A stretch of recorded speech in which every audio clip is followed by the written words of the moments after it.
You stay here a long time? No, just to the 12. Till the 12? I got here on the 2nd. Very good. After the 12, you have to ask one of the sisters taking care of this. Okay. I only see you every day. People might think I'm your boyfriend.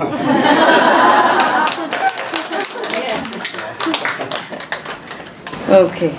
Because not everybody stays long, you know. And he's stayed quite long. You keep helping.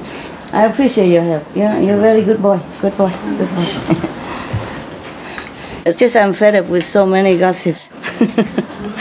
Yeah. I need to ask an old lady who stayed long to take care of this for me. But they're busy, you know, cooking and whatever. I am not his boyfriend, okay? Just to make sure you know. Okay, you can bring this up. Yeah? Table, please.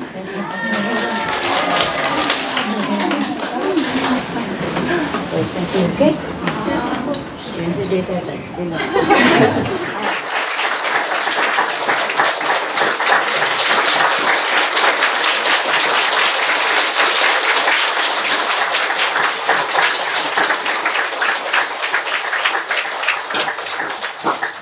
You all managed to get wet or not? A little bit, huh? But due to your grace, we were...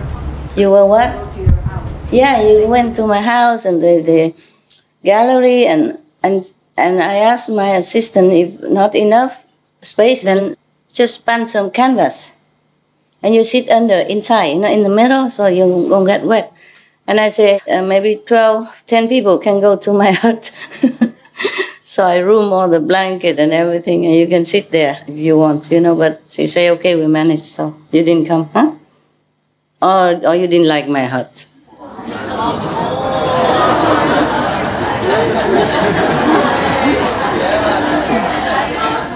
Or she didn't tell you? Didn't tell, huh? Yeah, didn't tell.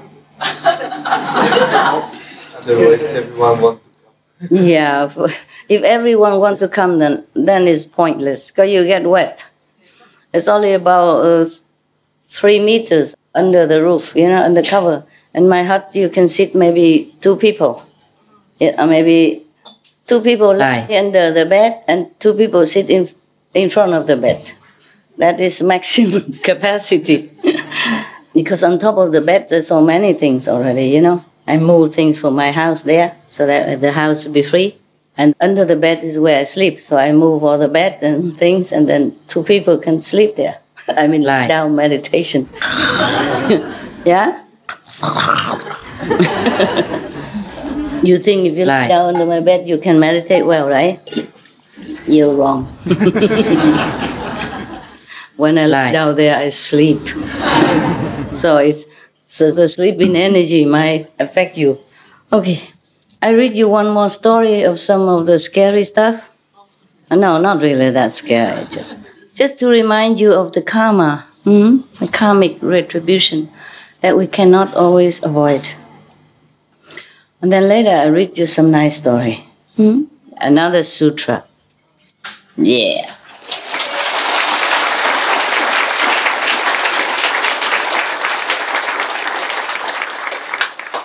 In many of other religious texts, there's not too much mentioned. Maybe I don't read that many, you know. I read in the Bibles or in the... Mentioned very lightly, you know. Yes. Like Jesus said, whoever refuses you, then, you know, take a handful of sand and throw it away. You know, meaning that house doesn't have merit. Yeah. You know, wherever you step in, you just take the sand of it and just throw it out, throw away. Or whoever the house that refuses his disciples. Similar thing like that. Or they mention like hellfire, temptation of the devil, but not so particularly detailed like in the Buddhist sutras. Therefore, I'm reading it to you. Sometimes before I also mention many times, yeah, and I also read some Buddhist stories before, you know, many years ago or sometimes now and then, yeah. Because it's so detailed, okay? In case you're curious to know what hell is like now that you can't go there anymore. You wonder if the master is hiding something there and doesn't want us to go. So I check it out for you. The Buddha already checked it out. So I'm telling you, okay? Not because I encourage you to follow Buddhism, that Christianity is inferior. It's not like that. No, okay? Our religions are similar, rooted from the same beginning, from the light and the sound.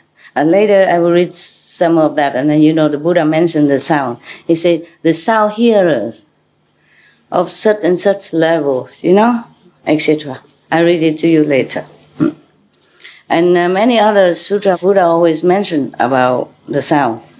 Like all the bodhisattvas rely on the sound stream to come down to this earth to save sentient beings. And all the saved sentient beings rely on the sound stream to go to, heaven or Buddha's land. Something like that. But of course, as in our group, we practice the sound, the hearing of the sound, the inner sound, yeah? Hearing with the inner ears, seeing with inner eyes. But I don't always say that in every lecture, because you know it already. I don't always... Maybe I say it in the open lecture, but not in the group, yeah? And during the lecture, I mention only a couple of times of the sound hearing and the light seeing, yeah? And the rest I explain why, and I refer to Bibles or sutras, etc., yeah?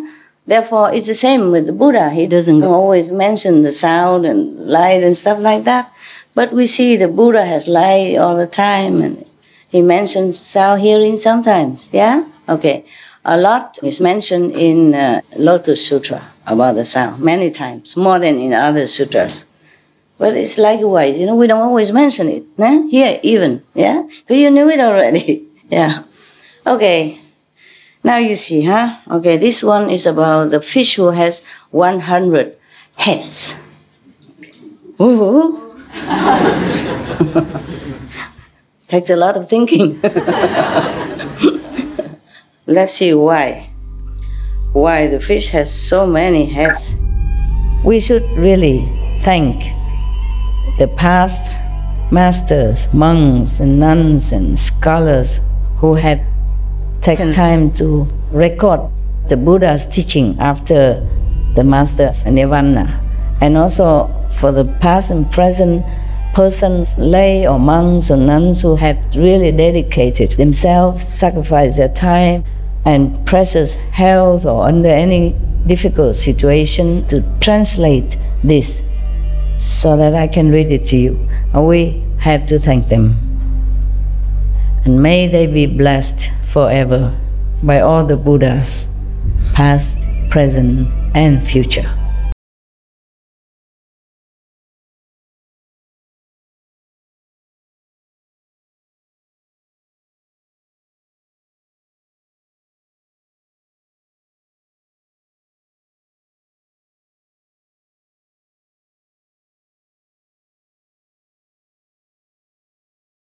You have to put on incense, flower, and bow to the sutra first and thank all the Buddhas and Bodhisattvas in 10 directions, all respectfully, before you read it, okay? And then you cover the sutra also with silk or beautiful cloth, and I just make it more popular, yeah, more easy, simple. And I apologize to all the Buddhas. I say if I done something wrong, according to the tradition, my heart is full of respect. It's just that I cannot always do that. So please, all the sin, whatever I've done wrong, is all on me. At least other people, they hear the names of the Buddha, according to the sutta, they will get benefit. Yes. First I have heard, so you know it's from Anand again. Yeah. Oh, is the live stream on already? Okay, we don't have to wait? Wow, high tech. Wonderful. One time the Buddha was in the country called Makete, in the bamboo grove. One day the Buddha, they say the world honored one. Same, huh? The Buddha, world honored one. And all the bhikkhus going from there to the next country, Tisali, and they were resting at the bank of a river called Leviat. On the bank of that river, alongside, there were 500. So why always 500, huh? I wonder. It is probably kind of symbolic, you know? Yes. Like I asked, how many people are left over in the rain? They say, approximately 500. I say, 500 won't fit in my hut and in front of the hut. In front of the hut, there is a protective roof. Also, you saw it, transparent, so that I can see the rain and the sun. And the hut inside is just a normal hut, a wood hut. I open all the office and everything. The living room downstairs, upstairs, the nuns are staying. Well, should I continue with the nuns or continue with the story first? Yeah, by the way, you know, I'm telling you, why I ask you to respect them, because they're not ordinary nuns, okay? By the way, I'm telling you this. Yeah, they are nuns already, many tens of years, many decades. But even then, they follow me. Not only these, there are many Korean monks, nuns do that, monks and nuns too. Some are very elderly already, you know, maybe 60, 70 already, many decades been monks. And they still follow me and believe in my teaching. That's special. Because many monks and nuns, they believe they already got everything from the Buddha Sutras. Yeah? They don't need me. They don't need any other method. The Buddha is just talking about enlightenment. I'm bringing enlightenment. Understand? That's the big difference. But I'm teaching the same as the Buddha, as Jesus, or, you know, other masters. I'm not teaching anything contradictory to that. Yeah. That's why they're more special, understand? Yes. And remember, I had a retreat in Korea Center before? Yes. And some of you put money together for the buses and for the food and all that to eat together, yeah? Mm. And then some was left over, and I also put some out. So together, I gave about 120 or something US dollars, 120 something thousand US dollars to build a little refuge, ashram for them. So some of the Korean monks, they had nowhere else to go, then they stay there. But they don't just stay there and receive offering, huh? I did not tell them that, but they went out in the vicinity and working on the plantations, grapes or whatever, gardens, yeah? And then earn their own living. So they are very special and worthy of your respect. Understand now? Yes. Not just because I say, okay, you can practice and you don't have to be monks and nuns. It's not the same, huh? Yeah, they have self-denial. Yeah, self-discipline. A little bit more than you, okay? And they don't go out and buy a lot of clothes. They just wear 3, 4, 5 pairs of similar clothes every day. Understand? They live simple. They always sleep on the floor. I knew that. Therefore, I made the floor warm. You know, this is a warming floor system because it's a new house, so we can do that. They did not build it yet. So I built it, I specified, they make the floor warm. Is it still warm? The floor? Yes. Yes. So in winter, Korea is very cold. Even then, they sleep on the floor. So I specified to make the floor warm. You know, warm under the floor instead of on the wall only, or from the ceiling or from aircon. Daytime they work anyway, yeah. But nighttime, at least when they sit in meditation or lie down to stretch a little while, they don't feel pain, you know, because it can be very painful. Winter, you know, if the cold comes from the floor, you can't avoid it, and it gives them pain. Yeah, asceticism is good, but pain is not. I mean, we don't spoil the body, but we try to take care as good as we can, so that it lasts long and is comfortable to continue our practice. Yeah, because if you have too much pain, you cannot concentrate very well. At least in the beginning, you know. Once you enter somebody, then you don't feel much. Yeah, that should be the good practitioners. But then not everyone reaches that level so quick. First comfortable and then go up.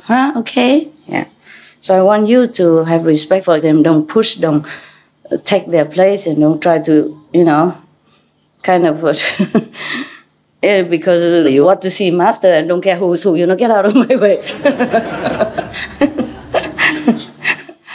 My dogs are like that. I'm sorry, you know. When they see me coming, they forget each other. They just squeezing, you know, elbowing each other to come to the front, you know. And sometimes wagging tails at each other. The tails coming together. It's so cute. Every day, if I have something special for my lunch, I always share with them. A little bit, not much, because it's for mine. They cook for me only. I don't cook more than that, okay, kitchen, because I don't have room to put all the trays. Okay? Maximum 2 trays, only for whatever you want to cook. And 1 time a day, okay? Yeah, that's enough. Don't think because I invite other people and then cook more. It's not like that. Because you have already food here. You know, only something special. Then I offer to them also because they're monks. Maybe they don't have much money to buy the things that you make for me. And not only that, but the Vietnamese things, they won't have it there. You see, they work all day. They don't have time to make spring roll and all that for themselves, even though they know how. Okay? So if it's something special like that, I offer to them. But if it's normal, and the rest is just normal food, you know, like you eat, then I don't offer, because they have it here in the common kitchen.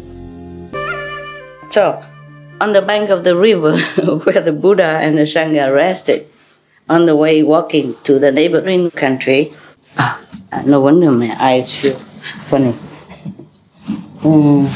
So I put this one there, it's big.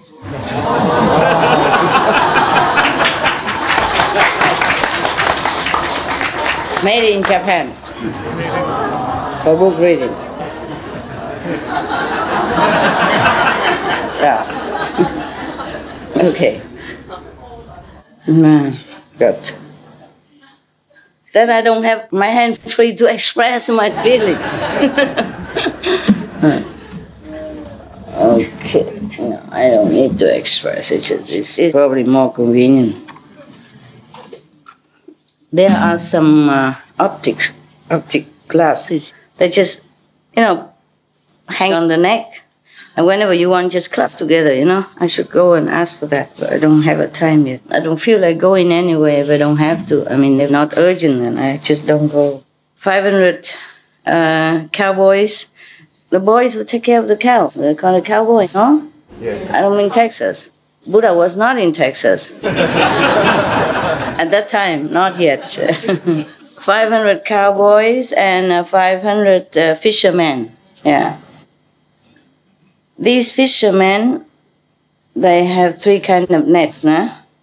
One net needs 200 people to shred and to pull it. And another one, 300, bigger, yeah. And another one bigger, 500 people in order to manage the net. Must be a very big one, huh? Yeah, very big.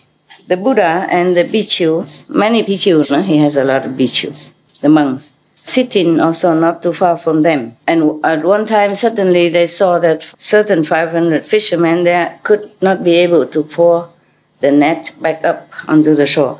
It was too heavy or something. And then these are 500 fishermen asked 500 cowboys to come and help them to pull together. And then saw 1,000 people in order to pull it up. And then they saw a very, very, very great giant fish. On the body of these fish were all kinds of heads of different animals, like the horse's head, the camel's head, the tiger's head, the wolf's head, the pig's head, etc., etc. This was a very strange kind of fish. So they all came and had a look. And then the Buddha also asked Anand to go over there and check it out.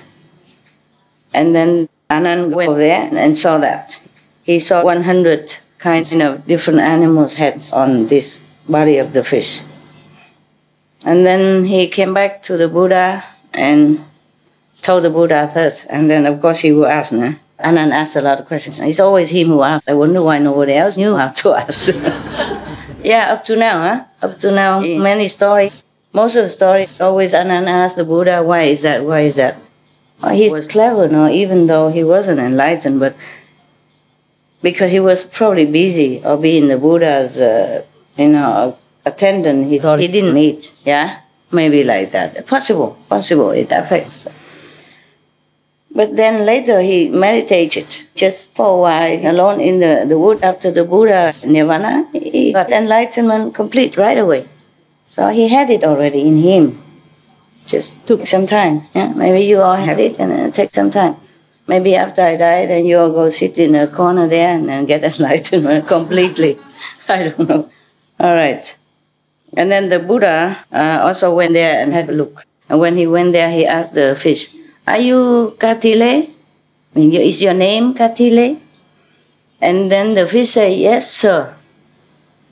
And the Buddha asked, "This lifetime you are born as a fish. Do you know next lifetime where you are going?" So he said, "I have to go to the infinite hell. There is a hell that you will never get out of there. Like a life sentence, you know? Yeah. And here is like infinite sentence." Anand and the whole assembly of Bhikkhus did not know why, so of course he asked, "Praise be the world honored one. You call this fish Katile. Why? Can you please tell us?" And the Buddha said thus, "Listen to me. I will tell you the origin of this fish." Yeah. Long, long time ago, at the time of Kajip Buddha, yeah, another Buddha, né? Yeah, before Shakyamuni Buddha, there many decades, many eons ago, another Buddha, yeah. And between there, many more, and before that, many more, and after Shakyamuni, there will be more. It's just at that time, long time ago, at the time of Kajip Buddha, there was a Brahman, the first caste of the Indian four-caste system. Yeah. He had a son, and his name is Katile. He was very, very intelligent, many talents. And of all the contemporary similar levels of intellectual and talents, he was the first. Oh, I'm sorry, yesterday, by the way, Sariputta, I remember he was not the one with the wisdom sword. It's Manjushri, no? In Vietnam, we call it Vang Thu Bồ Tát, Manjushri. Yeah, he's the one with the swords of wisdom. Is that correct? Anybody know? Yeah? Monk? Manjushri? Yes. With the swords of wisdom. Yes. Not a sword, it's meaning that he can cut asunder ignorance, you know? So just saying that he has the sword of wisdom, but he doesn't use the sword, of course. He doesn't have to use any sword at all, right? Yeah. So Manjushri is number one wisdom. I guess it's not Sariputta. Sariputta is something else. I'm sorry, I'm not a very good Buddhist. I learned some sutras, but then I went to the Himalayas, and then busy meditating, and then busy with you all this time. I had no time to study much. Yeah. I did know before. I did know many. Just I forgot. Nah? I told you already. Even now, I tell you something, and I say, "What did I say?" Getting old. Maybe I knew. I just forgot. What is Sariputta? Here. What about Sariputta? Sariputta is The first one get enlightened? attain the wisdom. Attain the wisdom. He's the first in attain the wisdom. Yeah, he's the first one, but he's not This with is the life of Buddha, the cartoons I see in the YouTube. the cartoon. Yeah. Okay. So it's Manjushri. Manjushri is Vang Thu, huh? Is I Vietnamese here? Vietnamese Buddhist? Vang Thu Sư Lợi Bồ Tát. I think it's Manjushri. Maybe I read some more of the other sutra later to clear his name. But Sariputta is not like, is not the one with swords of wisdom. Okay, at that time, this boy, Katile, was the best in the contemporary world at that time. But concerning just the worldly intelligence and knowledge and talent, but compared to the monks of the Buddha, then he knew nothing. Yeah, he knew nothing about all this Buddhist teaching, of course. Okay.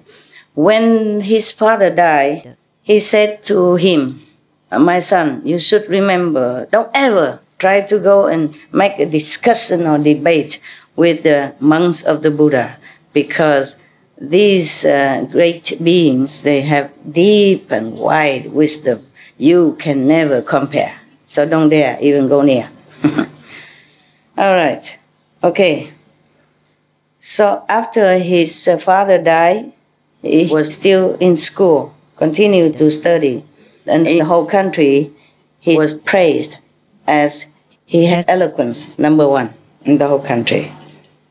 But he never went out and tested his eloquence with the monks of the Buddha. And then his mother saw that this was one of his weaknesses. So she came and told him, you are a very intelligent person and very highly educated. Who is better than you? So the son said, Katile told his mother, praise mother, the monks of the Buddha are much, much, much better than I. So the mother asked, how better than you? In which way? And he said, praise mother. If anything I didn't understand or I didn't know, I came and asked them, any of them, then they explained to me very clearly and very easy to understand. But if they asked me anything, I could not answer. So I knew that I am nothing compared to them. Why don't you go there and learn with them? Learn the way they know things. Oh, mother, I am an ordinary lay person. If I go there and want to study with them, then I have to become a monk first. So how can I do that? Yeah. Hey, very easy. You just fake to be a monk. And then after you learn everything good already, then you come back to me. No harm done. Wow. Praise mother. I will do that. After a while, he bought some clothes, wrapped around his body and bought a baking ball. He went in there to the assembly to study with the monks. There were so many monks at that time with the Buddha, so nobody checked who is who. And as long as you shave your head and had a baking bowl and wear saffron robe, then everybody accepts you as a monk. So of course he was already very intelligent. After a while, he remembered everything inside. He learned everything, understood everything. Yeah. And then one day he went back home to have a visit with the mother. The mother asked him, did you study well already? Are you better than all the monks already? Study well may be okay, but better than the monks, must be dreaming.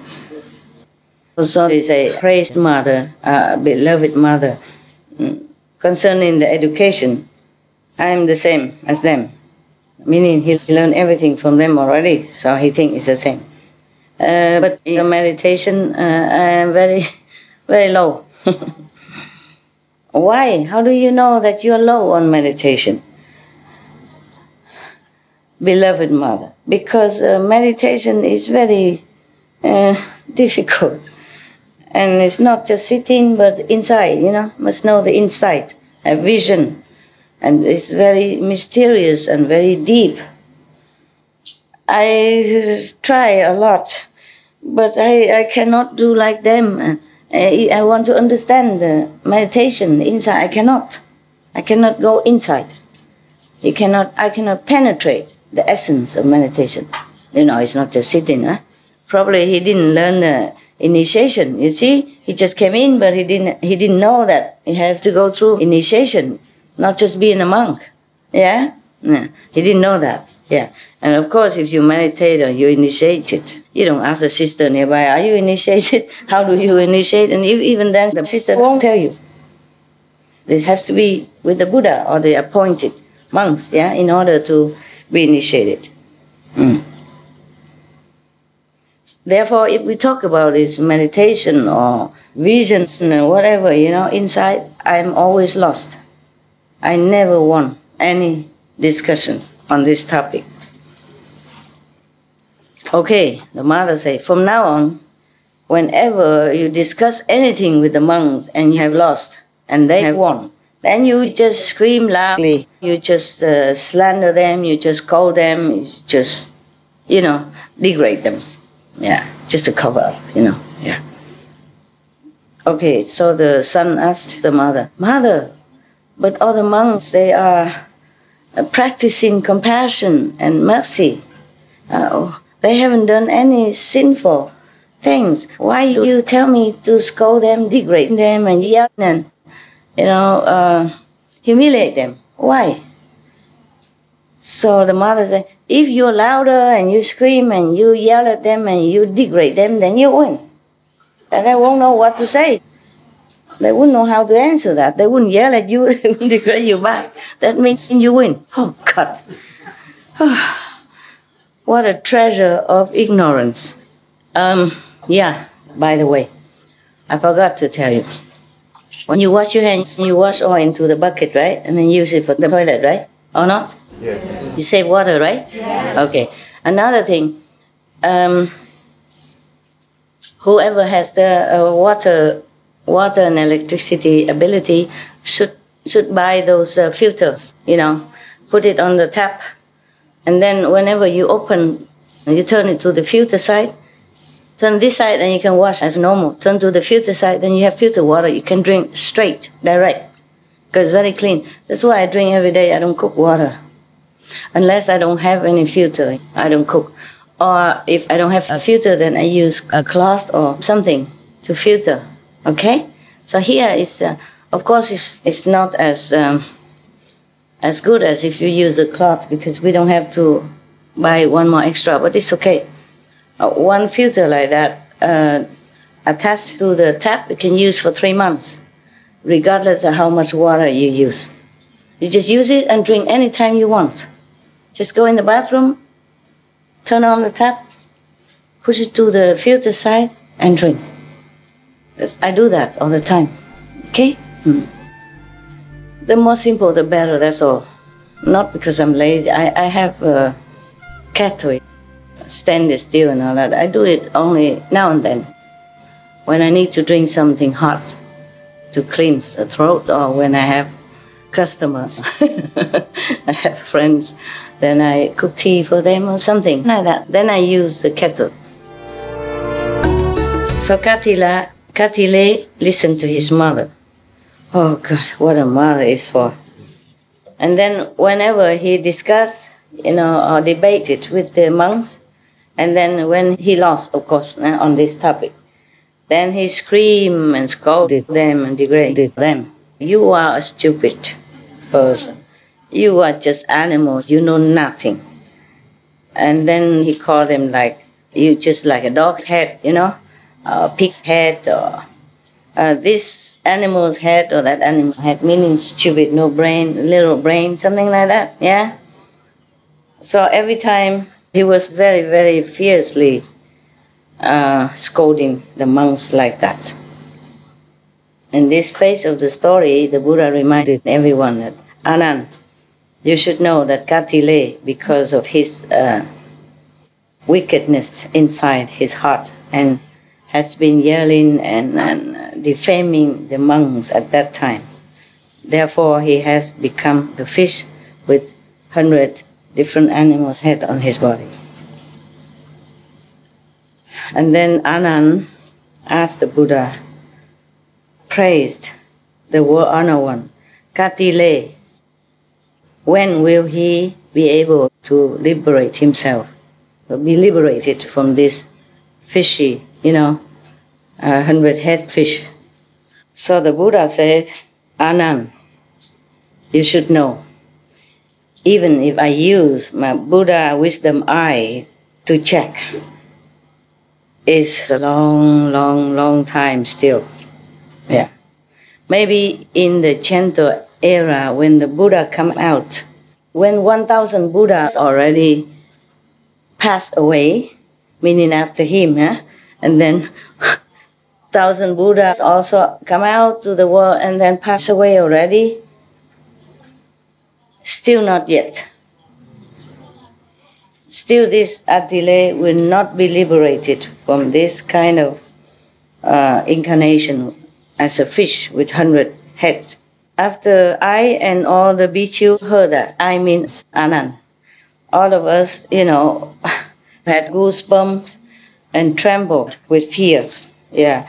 Also were feeling so sorry, so pitiful. And we all said, oh, please, all beings, take care of your actions, your speech, and your thoughts. Be very careful what you think, what you say, what you do. Always be good, do good, think good, yes. After the Buddha and the Sangha talked with each other as thus, all the 500 fishermen and 500 cowboys, they were all also very scared. They all knelt down, put their palms together, and wanted to become monks under his guidance. Yes. So of course the Buddha say, welcome, bhikkhus. So he had another 1,000 monks. Wow, the riverbank is big, huh? Yeah. Otherwise, how can they, they sit all together like that and kneel in front of him? 1,000 people kneel in front of him at the same time, including other many thousands of monks already kneeling there. Understand? Maybe we should find a riverbank somewhere. Yeah, and we just buy a generator to get electricity. But in that case, can we have internet? Broadband like this in order to broadcast the whole world or not? No, huh? Yes, no, no, yes, yes? Right. Maybe? Yeah. How? Wireless. Wireless? Uh-huh. You mean the chip? The chip? Have 4G everywhere. Uh-huh. Okay. Everywhere, I mean Asia also? In Asia, in some countries. Oh, no, here because we have cable, Yeah. Official connection, internet. But if we have just internet card, internet chip, is that good enough? Can be. I don't know. In one of the countries where there's no electricity or water, I told you, we have internet chip, but it's so difficult, so slow, just to download a little page, one page of information. Picture, forget it. And had to go all the way on the road, not on my mountain, cannot. Have to go all the way down to the main big, not really big road, but a country road for that community. And maybe can, yeah. And if I want to telephone, sometimes I have to go. Oh no, it's not okay. I go all over the place. Looking at the telephone, cannot even talk. keep looking for the bar. Yeah, I'm telling you. If I text, sometime I told you already, if I'm too excited or forget, or my dog comes wow, and then I forget, I push the wrong button, everything gone. But that's not too bad. The button, sometimes I try to remember. But if those, iPod, iPhone, just breathe and it's gone. Like I look here and I scratch my head, then it's gone. Just wave your hand, then it's gone. No, I exaggerate. I exaggerate it. But it's so difficult, Normally you just swipe your hand and then something changes. Sometimes I don't know. I just want to scratch here. Then the phone thinks I swipe my hand. And then everything's gone. I have to begin all over again. And it was already difficult for me to begin before, I did learn some computer before, a little bit how to, before when we had SMTV, Supreme Master TV, I have to check most of the news and stuff, when I can, yeah. So I learned how to take out the information, and then, but I couldn't send it back. So I had to write it down, okay, page 1, paragraph 2, and then I write the whole sentence and I put the correction on it. And then after I collected all the corrections, then I asked one of your brothers to come and send it. All right. And these 1,000 people, 500 fishermen and 500 cowboys, followed the Buddha, became monks, and not too long afterwards, they cleansed all their karma and they attained arahant level. For the sake of the big assembly, the Buddha taught them again about the Four Noble Truths. Okay? Like to be born, to die, to be old, and to suffer during the lifetime, and how to erase the suffering, the path to erase the suffering. Yeah? Okay? That's another long story. Like one of the eight ways of purification I told you before, that's one of the ways to erase suffering. Yeah, and not to be born again.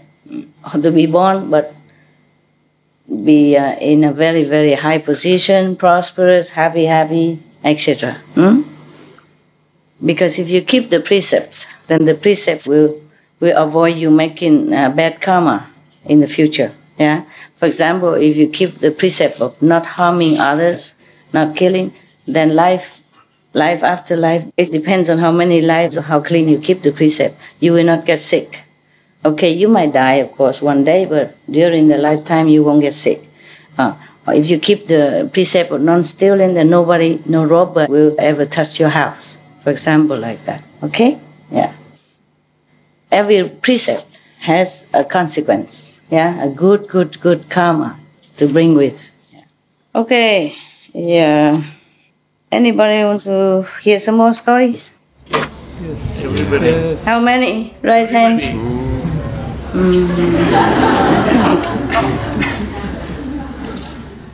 Okay, this is a better story for a change. Okay, huh? Yeah, and then maybe after I read that.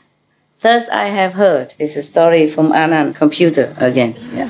One time the Buddha stayed in Save country in the golden garden of Kapkodok and the Prince Kida. Remember the garden? Yes or no? Yes. How many yes? Only 3, 4? The garden of the Prince Kida. Yeah. That the billionaire has to use a gold bricks to pave it. Yeah, gold bars to pave it if he wants to buy that garden.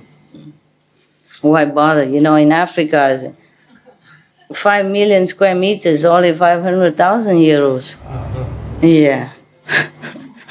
If he knew, he would go there and buy instead.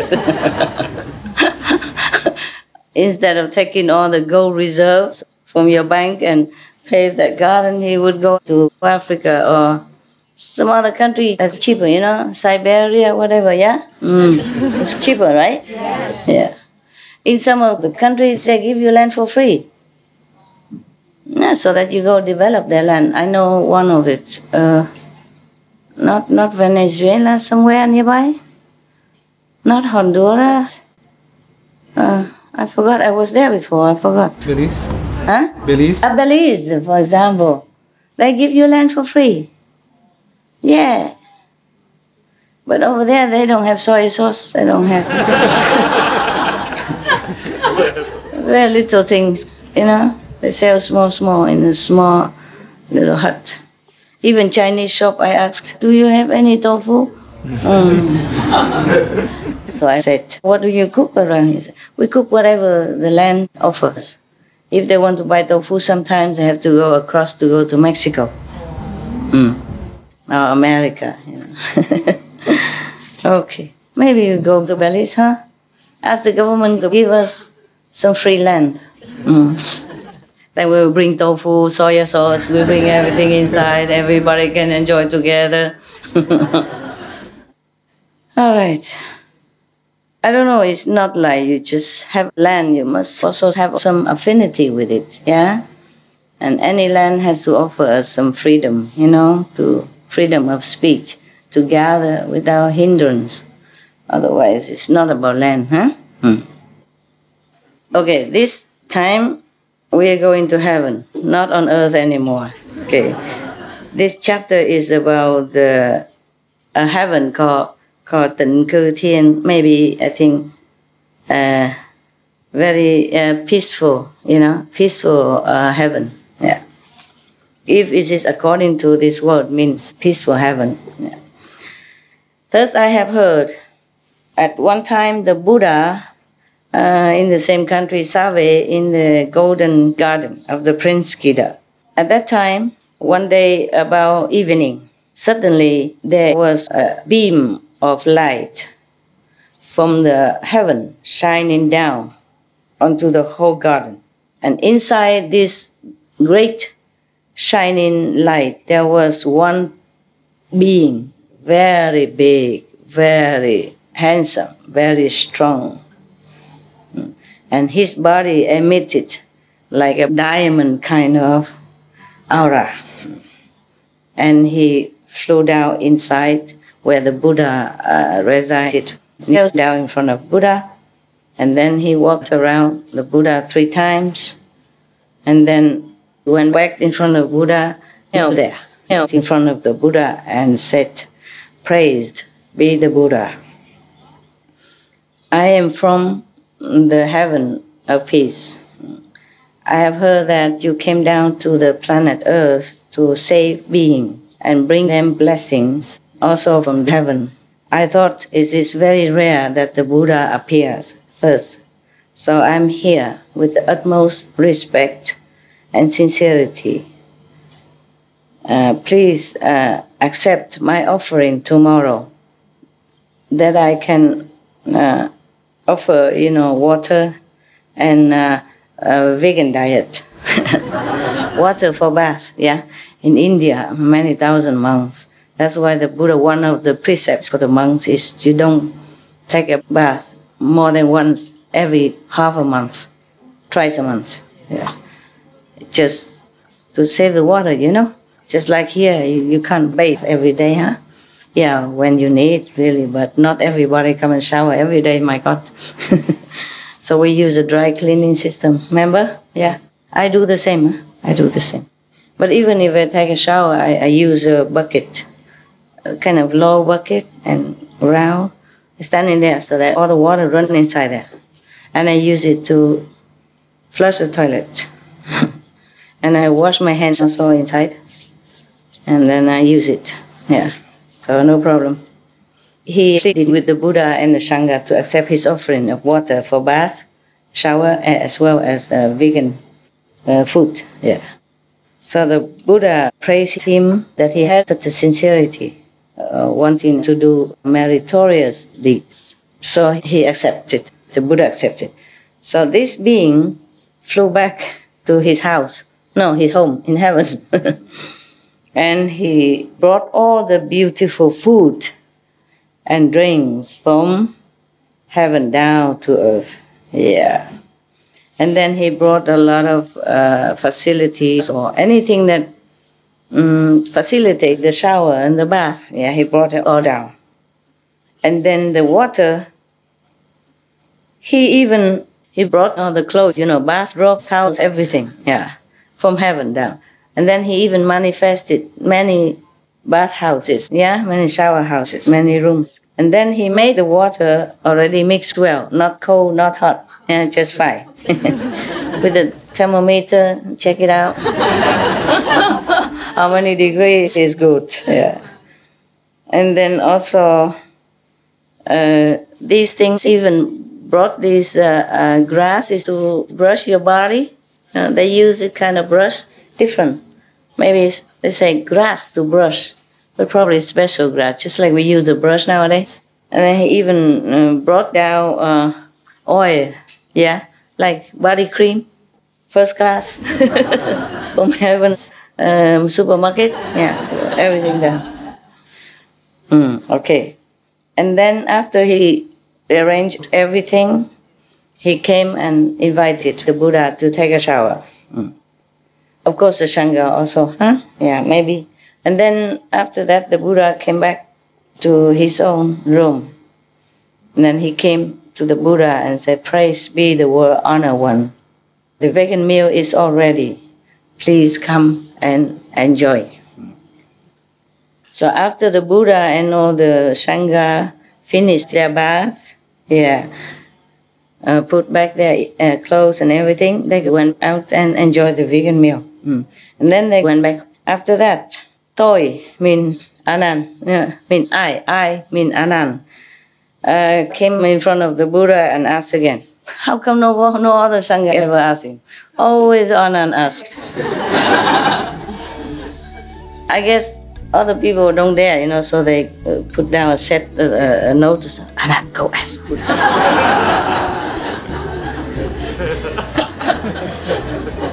For me, yeah. You are the assistant of Buddha. Go ask him. Okay. Then Anand came and asked, praised be the World-Honored One. This being from peaceful heaven today offered water, bath, and food. In the former life, what has he done to earn such a merit so that his body is so beautiful and shining and so magnificent like that? His appearance is like a beautiful, precious mountain. Yeah. So magnificent, so majestic. What has he done? Could you please tell us?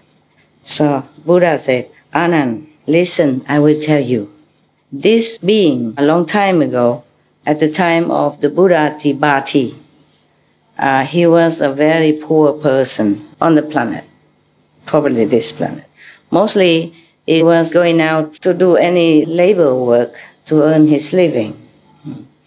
One time, he heard that the Buddha Tibati preaching in the assembly said that the merit of offering water to the Sangha to take a bath is very, very, very great merit. So he was so happy, he wanted to have this kind of merit. So he came home and he worked harder, He went and asked everybody to give him the job and did this and that, a little handiwork everywhere. And then he saved all that money as much as he could. And then he used that money. And then he bought some special things for the bath, everything he could. And then also vegan food. And he prepared everything, as much as he could. He invited the Buddha and the Sangha to come and take a bath and eat. Yeah, probably it was a small assembly, I don't think anybody would like to invite this assembly to take a bath here and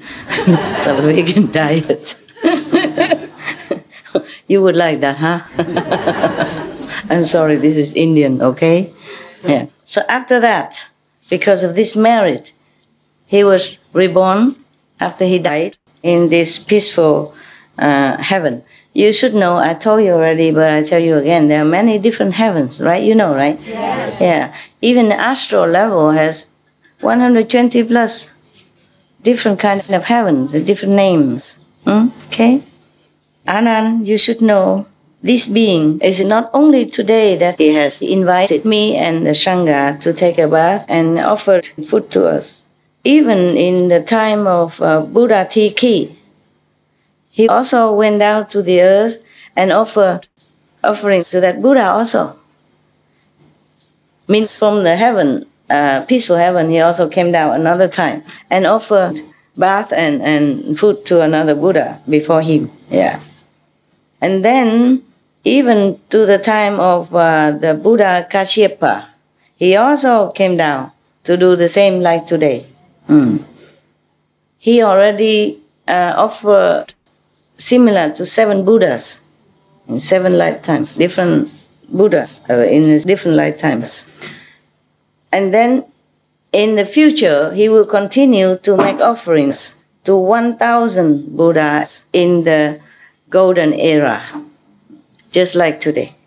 And then after he said that, he blessed this being with another 100 kalpa of kalpa and kalpa, meaning another many hundreds of eons. Then he will become Buddha, this being from the peaceful land. Yeah. And then he will have all these beautiful titles that are assigned to the Buddha. And then he will save countless beings. I have goosebumps. I don't know why. Too much blessing. Thank you, all of you. Thank you. Yeah. So everybody, tôi means Anand, means I, and all the assembly were so happy, happy, happy. And we all said, oh, the Buddha appearing in the world is so, so, so beneficial to all beings. Even though this person from peaceful heaven came down and offered just a little like that and has so much merit, so much merit. Yeah. And then the Buddha said, yes, it's good that you understood all this. Very good, very good. The Buddha came out into the world. The only goal is to save as much as possible all beings, to take them out of suffering and let them have merit and blessing to be happy from this life and the next to the next. And then after that, he gave initiation. They didn't say anything, but he let the assembly have the merit of knowing the real main Dharma. What is the real main Dharma? All the Buddha teachings, talking, is they call it Dharma anyway. So what is the main Dharma? Yeah, I guess it's just initiation. Okay? Yeah. And after that, many people attain the levels of maybe coming back one more time. But that's just at that time. If they continue, then they won't come back again. It's just the level of the beings who attain at that initiation was maybe you come back one more time, or never come back one more time level. And everyone, other people were inspired to want to become a Buddha. Everyone was happy, happy. Yeah. Okay. That's it. Thank you, thank you.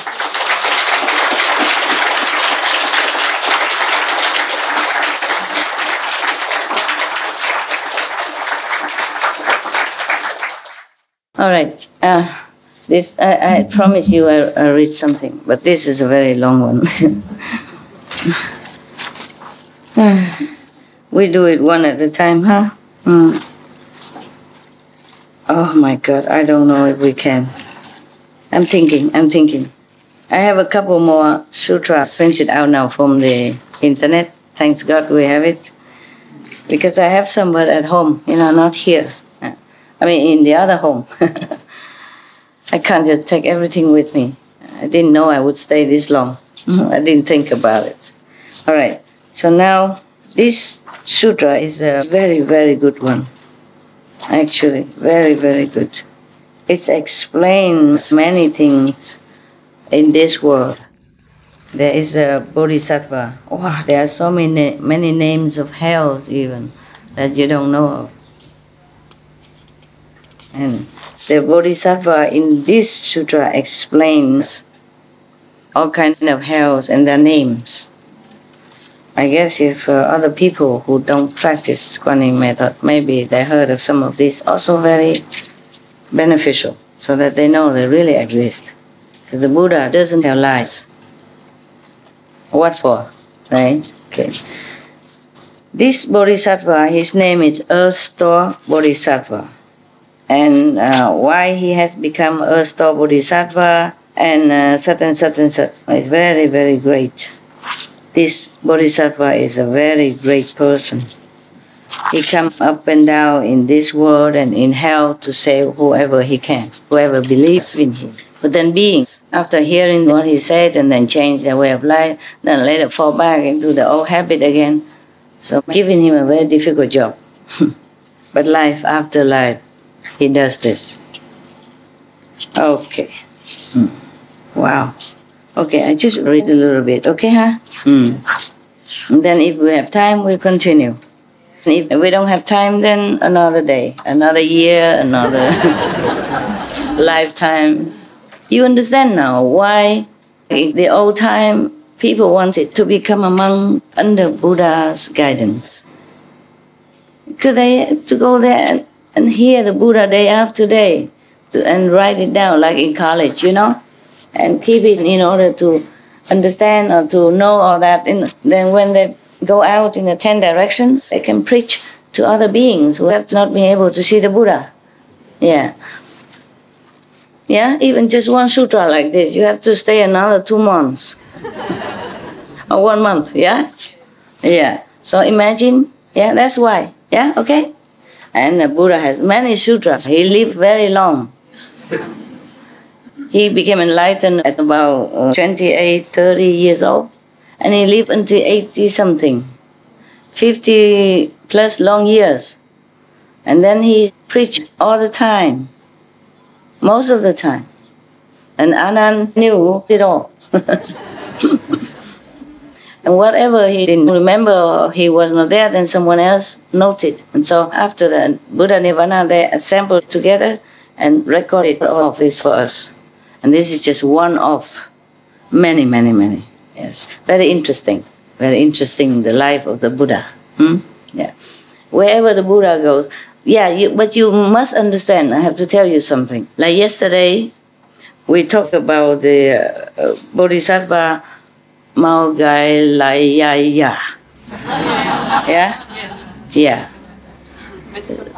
Something like that. Okay, number one, magician, magical, powerful. And even though you heard Anand said, you know, that he was flying together with the other disciples to this and that and that. But you must know it's not physical, okay? Yeah, not physical.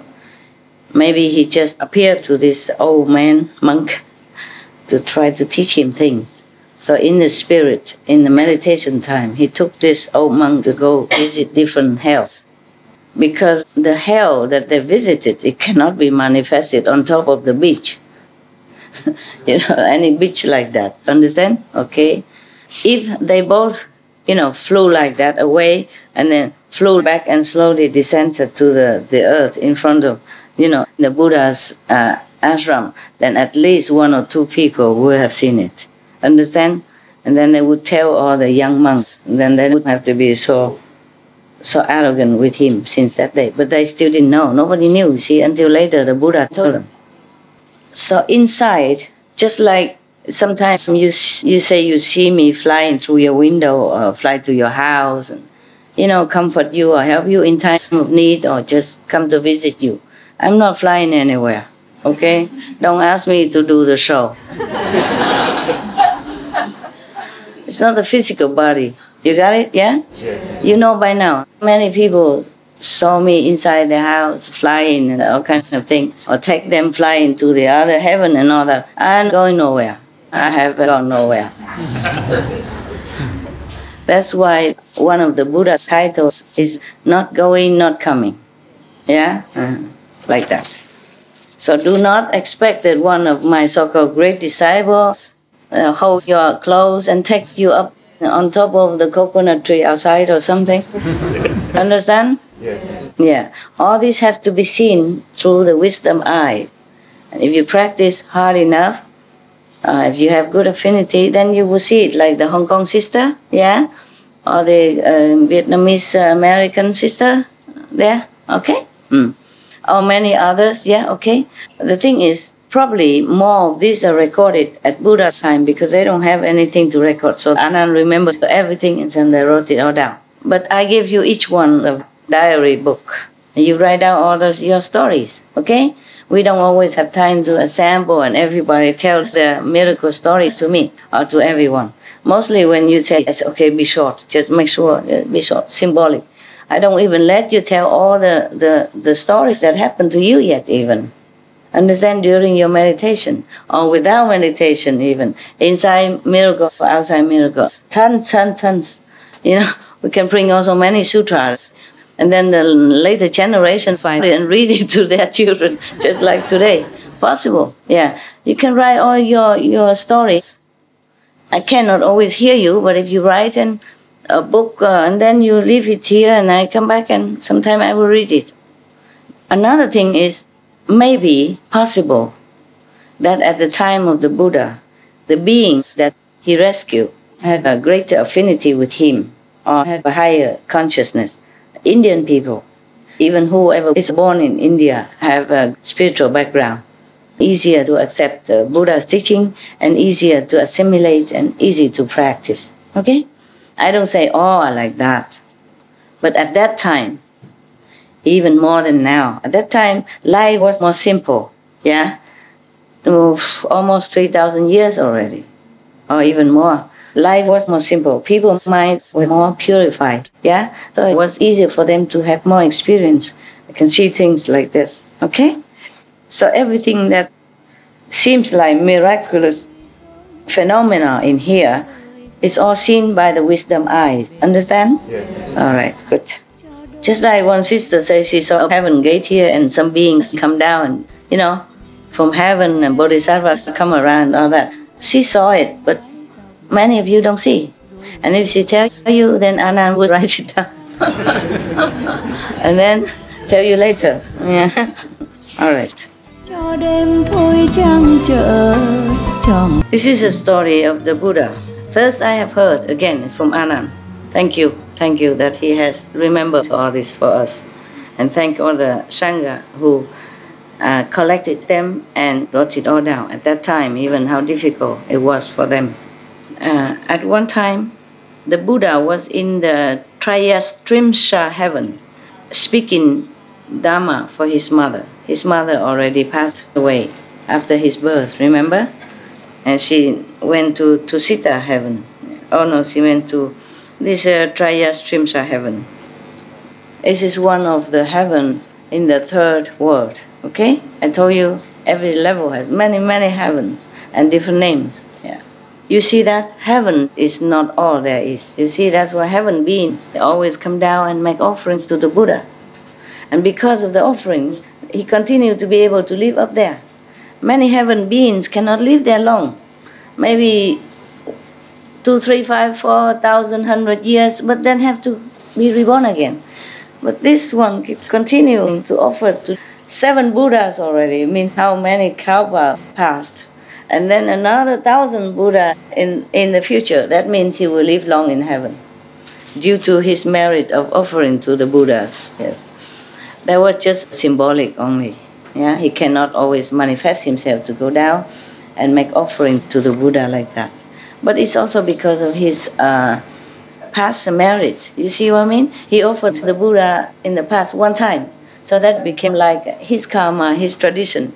So whenever the Buddha comes to this world, he also manifests himself from heaven and offers one time, bath and food. So history always repeats itself. If you do good things, you will continue to do that. Life after life. If you do bad things, you will continue in this evil path for a long, long time, until don't know when you wake up and then you change. At that time, numerous, uncountable, many Buddhas and great Bodhisattvas or Mahasattvas from infinite worlds in the 10 directions assembled to praise Sakyamuni Buddha. How Sakyamuni Buddha is able to manifest powerfully great wisdom and spiritual penetrations in the evil world of the 5 turbidities. They lauded how he regulates and subdues obstinate beings so they learn what causes suffering and what brings cessation of suffering and brings bliss. Each sends his attendants to pay their respect to the World Honor One. At that time, the thirst come one means not coming, not going, meaning the Buddha. Same, he has 10 titles. And thirst come one is one of his titles. Thirst come one means he just comes anytime he wants, anywhere he wants. He goes anywhere, anytime he wants. No come, no go. Yeah? Ru Lai. He smiled, the Buddha smiled and emitted billions of great light clouds, or light beams. Yeah.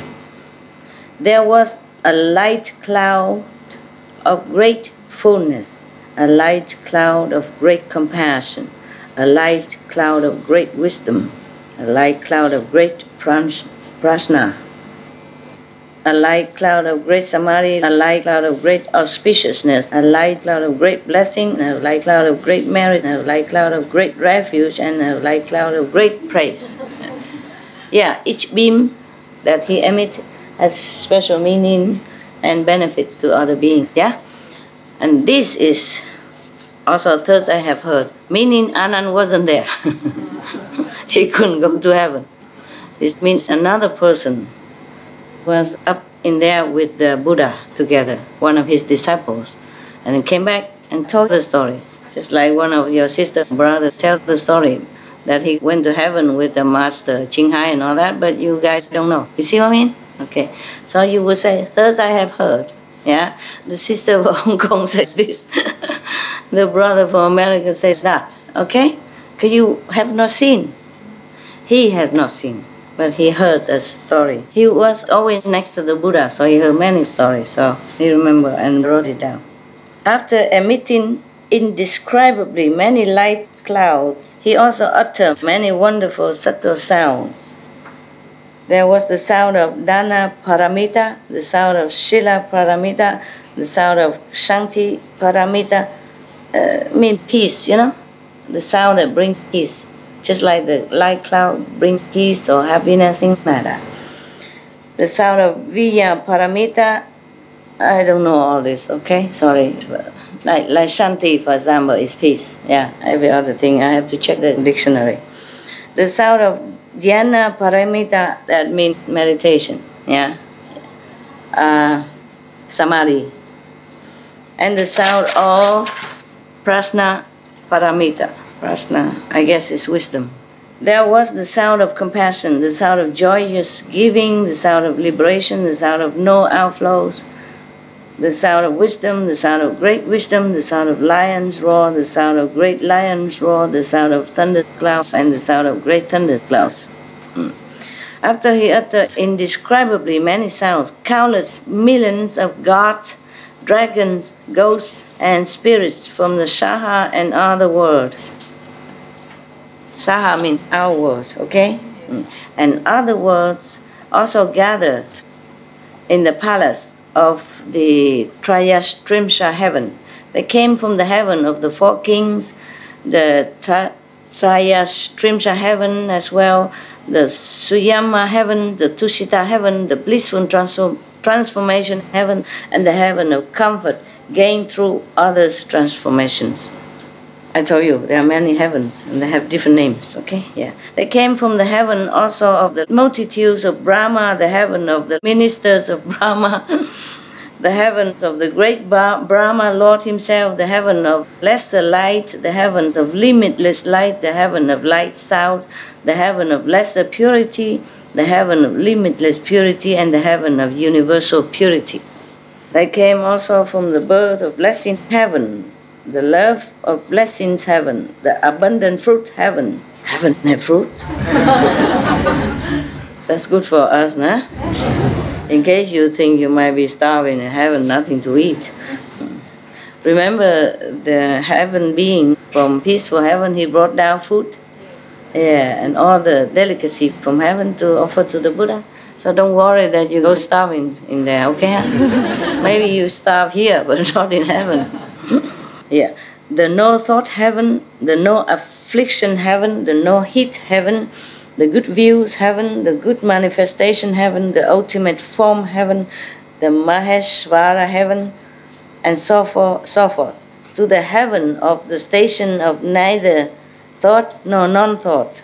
All those groups of gods, dragons, ghosts and spirits came and gathered together. Wow.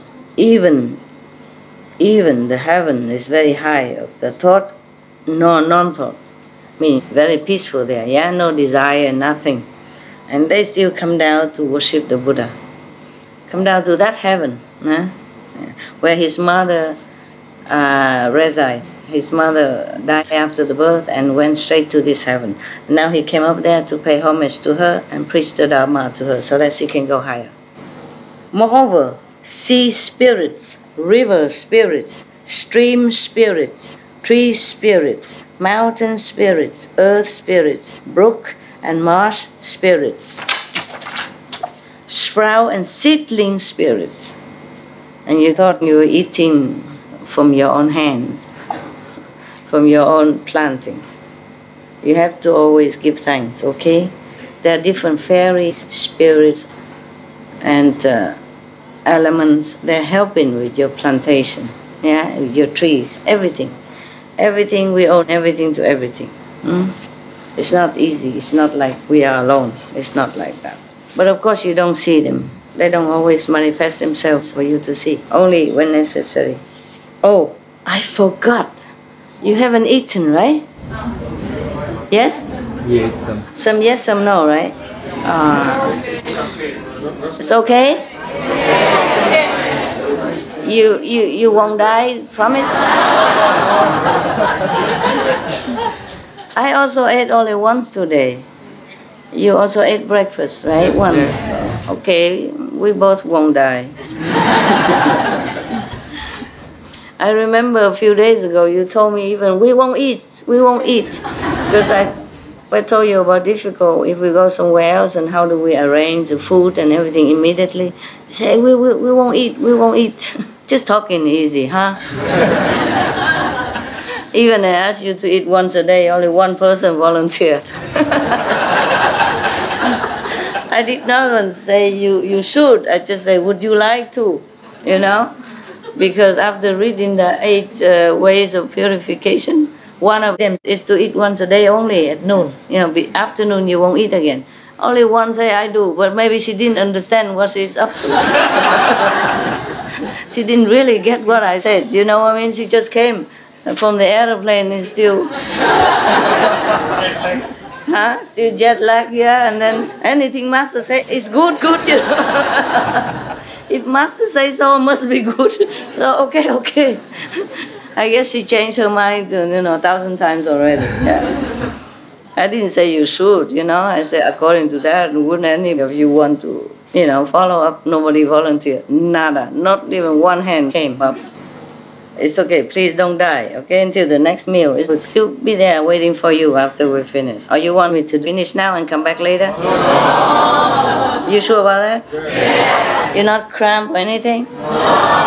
Oh dear, I am. I was hoping you say yes, Master. Please come back later. Okay. On the strength of your blessing, I continue to sit here. All right.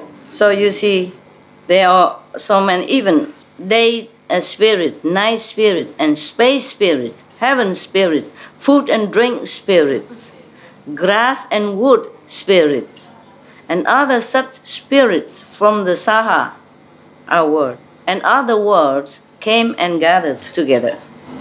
Wow. So now you know why I tell you before you eat you should give thanks. Okay? Thank all who helps to manifest this food for you.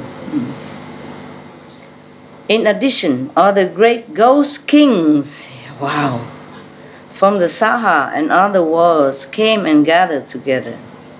Imagine, even ghosts, they have it better than us. Huh? Many of you couldn't go to heaven where the Master went. Huh? Some people can, but some cannot. But the ghosts, they all can come. What? They were the ghost king evil eyes. Oh God, even then has enough power to go up to this. This heaven is not very high, okay? Yeah, of course not above the 3 worlds. Okay. So many of them are allowed to enter, I guess just temporarily. Let me see, is that the 3rd heaven? Oh, this Atri himself. I was thinking it was the 3rd heaven, but maybe not. So many names, I might forget. Let me think.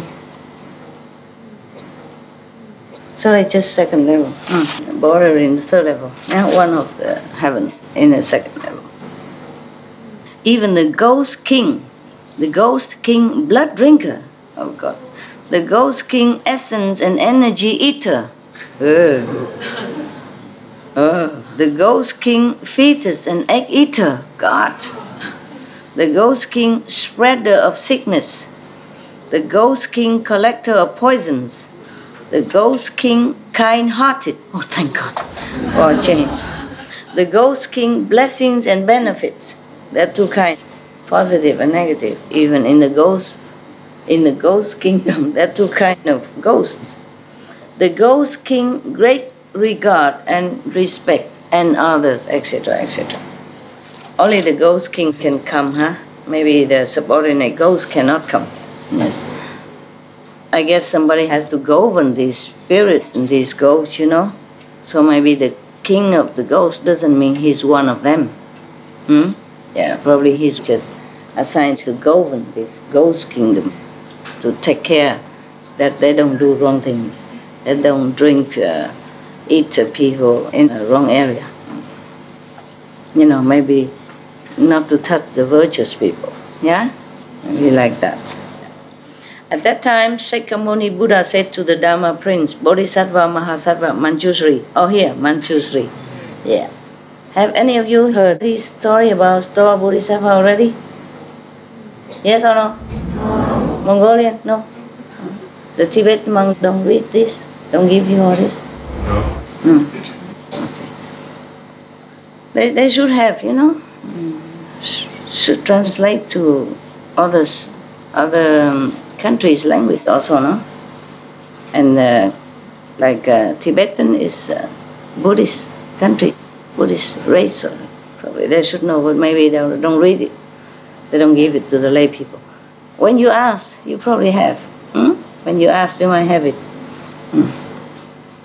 The Buddha said to Manjushri, as you regard these Buddhas, Bodhisattvas, gods, dragons, ghosts, and spirits from this land and other lands who are now gathered in the Trayastrimsa heaven, do you know their number?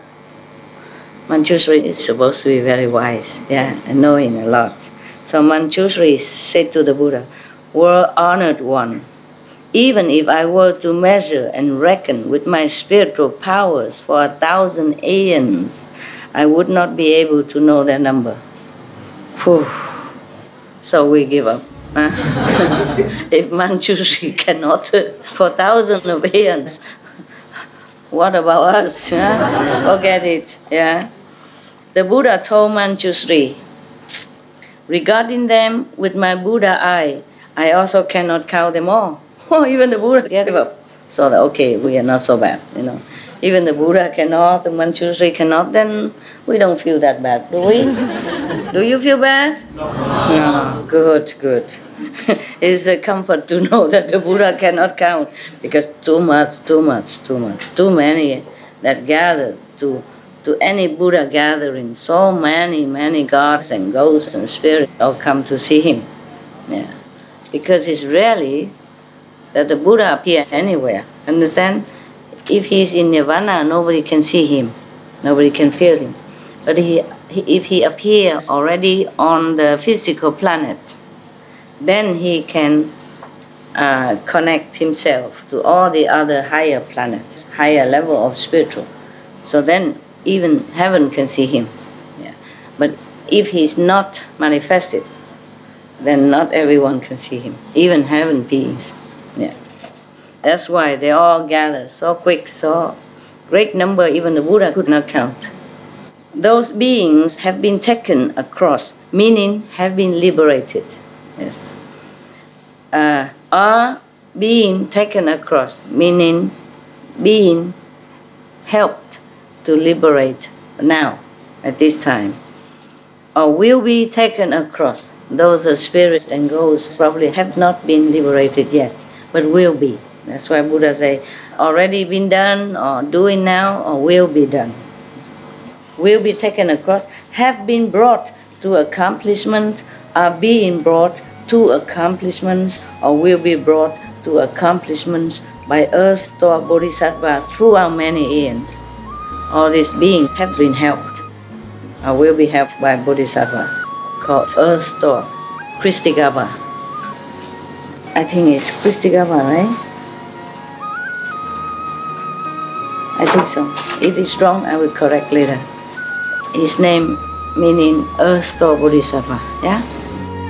Manjushri said to the Buddha, World honored one, throughout many eons I have cultivated good roots, and my wisdom has been certified as being unobstructed. That's why he's number one. Wisdom, yeah. When I hear what the Buddha says, I immediately accept it with faith. But sound hearers of small attainment, sound hearers, okay? You know what I mean? Guanyin people. Of small attainment means on a still lower scale of spiritual level. but sound hearers of small attainment, and gods and dragons and the rest of the eightfold division and beings in the future, who hear the thus come one's true and sincere words, will certainly harbor doubts. Meaning the disciples of the Buddha, the sound hearers, the ones already been initiated in the sound and light method, but they're still too low level, they probably still doubt what the Buddha said. That how come the Kristikapa Bodhisattva, meaning the Earth-Star Bodhisattva, has been able and will be able to save so many countless beings, that even the Buddha wisdom, the Buddha eye cannot measure, cannot count. So some low-level being and other gods, some small diva and gods, they did not necessarily have enough wisdom to understand this. So God is not completely ignorance. Understand me? Yeah. That's why many stories I told you before, some gods don't even know if the Buddha to be at that time was sincere or not. He has to come down and test him with fire, with swords, and with all kinds of suffering. Even if they received the teaching, your teaching, meaning the Buddha's teaching respectfully, they will still be unable to avoid slandering it. It happens. It sounds familiar to me. My own wish is that the world-honored one will proclaim for everyone what practices that Earth-Star Bodhisattva did and what vows he made while on the level of planting causes that now enable him to succeed in doing such inconceivable deeds. The Buddha said to Manjushri, by way of analogy, suppose that each blade of grass, tree, forest, rice plant, hemp stalk, bamboo, reed, mountain, rock, and mote of dust in a 3,000 world system was a Ganges river. Supposed to be so many Ganges rivers. Then suppose that each grain of sand in each of those Ganges rivers was a word, and that each mote of dust in each of those words was an aeon, an era. Then suppose each mote of dust accumulated in each of those aeons was itself an aeon. The time elapsed since Earth-Star Bodhisattva was certified to the position of the 10th ground is 1,000 times longer than that in the above analogy. So, meaning? Infinite. Yeah. Infinite. Yeah. Yeah, some say infinite, some say infinite. I don't know who's wrong. The 10th ground. I guess one of the positions of the Bodhisattva, high order, so that he be able to do this work. Not every Bodhisattva can do this work. You have to be certified, by heavenly counsel, by Buddha's counsel, by the merit that he has done, that he earned this, 10th ground. Probably, like 5th level, 6th level, yeah. Okay. Probably they will explain what 10th ground is here. No, there's no. But sometimes the translation is not clear, We are 10th ground. 10th ground, there could be like the 10th merit or 10th level, okay? All right, and then never mind. Just accept it as it's a very high level. Powerful, yeah? Otherwise, he couldn't do what he has done, is doing, and will be doing. So, even longer was the time that he dwelt on the levels of sound hearer and pratyekya Buddha. Sound hearer. Even he, practiced as sound hearer, Quanning method, listening to the sound. And he has also been pratyekya Buddha also, meaning the Buddha that doesn't teach. Enlighten himself, but he doesn't teach. Okay? So it's a long time, longer than that. So he has been sound hearer for infinite time already, and he has been a lone Buddha, for a long, infinite time already. Yes.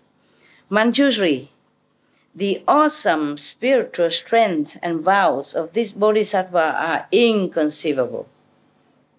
If good man or woman in the future hear this Bodhisattva's name, praise him, behold and bow to him, call his name, make offerings to him, or if they draw, carve, cast, sculpt, or make lacquer images of him, such people will be reborn in the heaven of the 33,100 times, and will never fall into the evil paths. Manjushri, indescribably many eons ago, during the time of a Buddha named Lion Sprint, complete in the 10,000 practices, thus come one. That's the title of that Buddha a long time ago. Okay. Erstwhile Bodhisattva Mahasattva was the son of a great elder. Are you interested still, or are you sleeping, or you bored? It's good? Good story? Very good. Oh, aeons, infinite time. How can you okay? Yeah. Not tired? Your intellect or anything? Yeah. Okay. Even if you don't believe all this, it's okay to listen to the story, which awakens your interest in spiritual practice. Okay. I mean, awaken not only inspires you, reminds you, encourages you, pushing you up. Okay. Every good story is never too many, huh? Because in this world we hardly hear many good stories, yeah?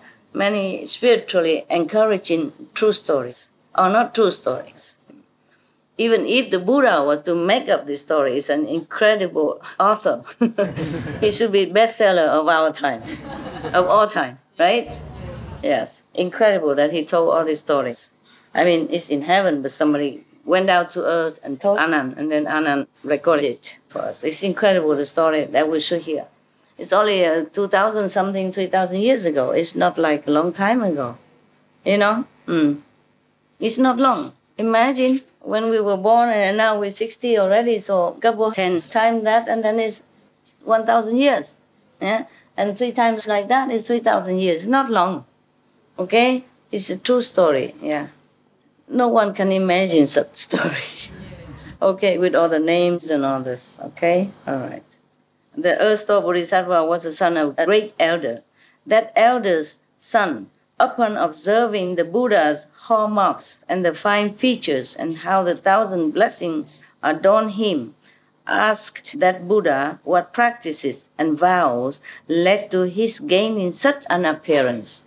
It must be the inside manifestation, you know. View with the wisdom eye, not the outside. You know, with lipstick and high heels and all that. It's not. It's the inside, okay? How come he has such a magnificent, majestic feature, that Buddha, at that time? So the lion sprint, complete in the 10,000 practices, thus come one. It's a very long title, yeah. And you complain that the Supreme Master Ching Hai is long title. This is longer. He said to the elder's son, if you wish to have a body like this, you must first spend a long time liberating beings who are undergoing suffering. This is an inside manifestation, not the outside. Yeah, many people see a Buddha just like a physical being, but many have open wisdom eyes or have merit enough, they see the Buddha in different appearance, beautiful, magnificent, majestic, and bright, all light shining in all directions. So this elder son was also pure enough to have seen this Buddha, a lion sprint. Okay, I just said that because it's a long name. Lion sprint. He's seen him in this kind of spiritual body. So he thought, why so beautiful like that? What did you do? All right. So he said, you have to save all beings who are undergoing suffering, many, and then you have such a body like this. Manjushri, this is Shakyamuni Buddha talking now. Manjushri, that comment caused the eldest son to make a vow. So he vowed, from now until the end of future time, which is no end, right? Throughout uncountable aeons, I will use expansive, expedient devices to help beings in the 6th paths who are suffering for their offenses. Only when they have all been liberated will I myself become a Buddha. Wow. Therefore, he's still always a Bodhisattva. You know, I mean, 2nd level to Buddha. from the time he made that great vow in the presence of that Buddha until now, hundreds of thousands of nayuta of inexpressibly many eons have passed, and still he is a bodhisattva. I'm right. Yeah, I'm right. Another time inconceivable as Samkhya eons ago, means numerous, uncountable. There was a Buddha named Enlightenment, Flower, Samadhi, Self-Mastery, King, Thus Come One. It's also very long. Probably I have to collect some names to make myself seem more important, eh? Master Jing Hai is too short. Even Supreme Master Jing Hai is too short. Just one more. I have to collect some. I have to think of some names, some titles. Okay. That Buddha's lifespan was 400 million Asamkhya eons. So it's not short-lived like Sakyamuni Buddha. That was Anand's fault, because the Buddha intended to live longer because he has attained this much longer lifespan power. Understand? He attained something, then he can live many aeons, or at least many thousands of years more. But he asked Anand 3 times. He didn't say anything. And then after that, the Maya came and asked the Buddha, okay, nobody say anything. Seems like nobody wants you to stay here, so you go to Nirvana. So the Buddha said, okay, in 3 months. In 3 months I will. But it's not Anand's fault, actually, just probably the collective karma of the earth at that time, that would make Anand so dumb and not speak like that, yeah. But the Buddha's fault also. Why ask Anand? Yeah, don't ask Manjushri or Mahakashyapa, these are more neutral monks, Anand has been too long next to the Buddha all the time. He relies on him all the time, like a son to a father. He doesn't grow so fast. Too spoiled. Yeah? Everybody respect him, ask him this, ask him that. May I go to see the Buddha? And Anand would say yes or no. That's powerful, And then everything he asked the Buddha, Buddha always told him. So he was not used to being asked. Understand? It's Anand who asks all the time. So suddenly the Buddha asked him a question. He was not trained to answer. Yeah, the Buddha should know. If the Buddha asked me, if I was there at that time, I should say, don't ask him, Master, ask me. Or no, ask Sariputra, Ask Manjushri, ask Mahakashyapa, or Maudalagayaya. Yeah. Okay. During his Dhamma image age, meaning the Dhamma flourishing time of his lifetime, there lived a Brahman woman endowed with ample blessings from previous lifetimes, who was respected by everyone.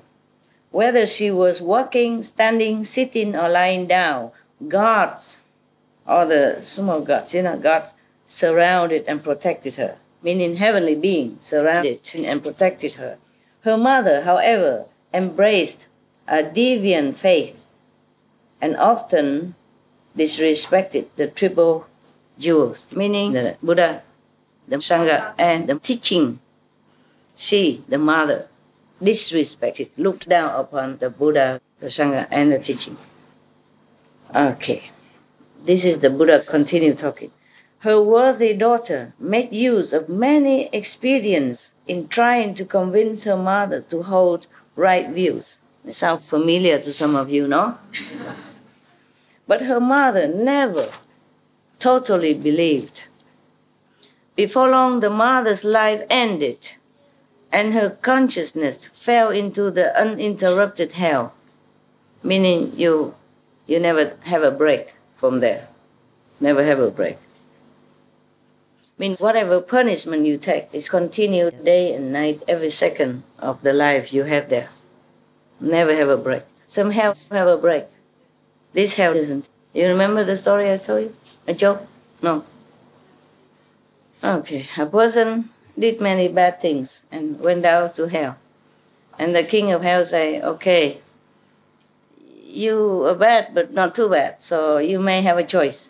You can go around checking which hell you want to reside in. So he went everywhere. He saw somebody was cut in half there, somebody was hanged there, somebody burned in fire, somebody put in boiling oil. And he said, no, this is too terrible. I cannot bear it. I cannot do it. It's too much suffering. So he went to another hell and he saw that somebody was sitting on the septic tank pool, yeah, but drinking tea and eating cake. So I thought, oh, that's not bad. I can bear it. This thing is terrible, but it's okay. It's not so much suffering like the fire on the boiling oil or the sewing body into different spare parts. So I said, I go here. Said and done. The king said, okay, up to you. And then soon the hell gate was locked and the guy went into the septic tank pool and he was about to order some tea.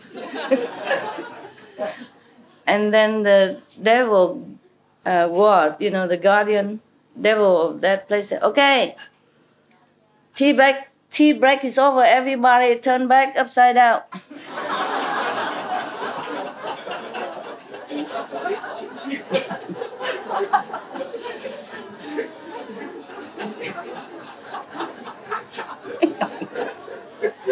You like it, huh? Is it so funny? Huh? Is that funny? Wait until you get there. Then you won't laugh very much. Especially after the break is over.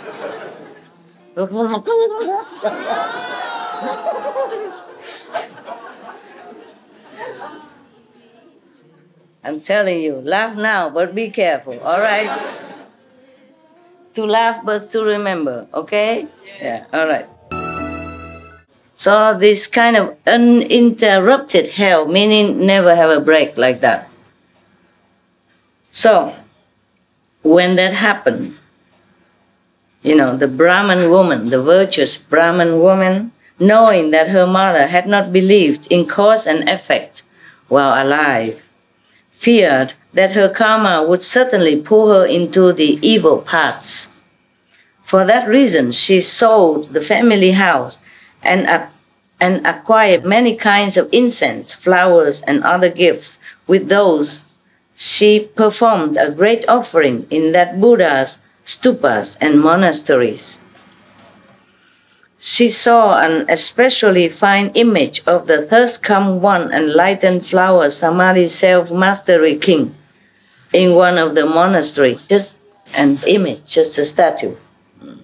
Oh, just a specially fine image, so it might not be the statue. Let's read on. As the Brahman woman beheld the honored countenance, she became doubly respectful while thinking to herself, probably in a vision, image, vision. Buddhas, she thought to herself, Buddhas are called greatly enlightened ones who have gained all wisdom. If this Buddha were in the world, I could ask him where my mother went after she died. He would certainly know. Meaning, then the Buddha was already in nirvana. The Brahman woman then wept for a long, long time as she gazed lovingly upon the thirst-come one. So probably it was an image, It was a statue. Okay. Why don't I just say statue? Easier for me. What do I know? I wasn't there. So she gazed lovingly onto the image of that Buddha, thinking if he were still in this world, I would be able to ask him where my mother went. And she knew the Buddha was not there anymore, so she wept of, feeling frustrated and hopeless, That's why she cried and cried. And then suddenly, she heard a voice from the space saying, "Oh, weeping, worthy woman, do not be so sorrowful. I shall now show you where your mother has gone." Probably she was too sincere, so the past Buddha talked to her. Or maybe one of the guardian gods, when we are sincere, we are more connected to protective councils or whoever is responsible for this field that you are praying to. The Brahman woman placed her palms together as she addressed space, the empty space, and saying, "Who is it, the one with spiritual virtue, comforting me in my grief? From the day I lost my mother onward, I have held her in memory day and night. But there is nowhere I can go to ask about the realm of her rebirth." So the voice in the space spoke to the woman again. "I am the one you are beholding and worshipping." So that is the Buddha, the Buddha statue. "The former enlightenment, flower, samadhi, self-mastery king has come one. Yeah. Because I have seen your regard for your mother is double that of ordinary beings. So I have come to show you where she is." The Brahman woman suddenly lunged toward the voice she was hearing and then fell, injuring herself severely. She was trying so quickly to find out where the voice, so she fell down. Those around her supported and attended upon her, and after a long time she was revived. Then she addressed space, saying, "I hope the Buddha will be compassionate and quickly tell me into what realm my mother has been reborn. I am now near my death myself." Enlightenment, flower, samadhi, self-mastery, king, thus come one of the past, told the worthy woman. The Buddha Shakyamuni has given 10 titles, more than that. But sometimes most people just address him as thus come one, or were honored one, or Buddha, yes. Or Arahant, yes, even they address him also. One of his titles is Arahant. So the past Buddha appeared through the voice, told the worthy woman, "After you make your offerings, return home quickly. Sit upright and concentrate on my name. You will soon know where your mother has been reborn." So the Brahman woman bowed to the Buddha, the space, there's no one there, just a voice. She bowed to the Buddha with that voice and then returned home. The memory of her mother sustained her as she sat upright, recollecting enlightenment, flower, samadhi, self-mastering king, thus come one. After doing so for a day and a night, she suddenly saw herself beside a sea whose waters seethe and bubble. It's always a sea, huh? Last time the Mao Gai Lai Yan also took his old disciple to the sea, yeah? It seems like hell is next to the sea. And we could not even buy an ashram near the sea. So that you can take a shower sometimes. Up to now, not, yeah. Because mostly the sea is overcrowded. Next to the beach, always crowded with people, apartments, and always. But for us, it's very difficult to find. Okay. What? She saw herself on the sea, the seethe and bubble. Many evil beasts with iron bodies flew swiftly back and forth above the sea. She saw hundreds of thousands of men and women bubbling up and down in the sea, being fought over, seized, and eaten by the evil beasts. She saw yakshas with different shapes, some of the ghosts or evil spirits, yeah.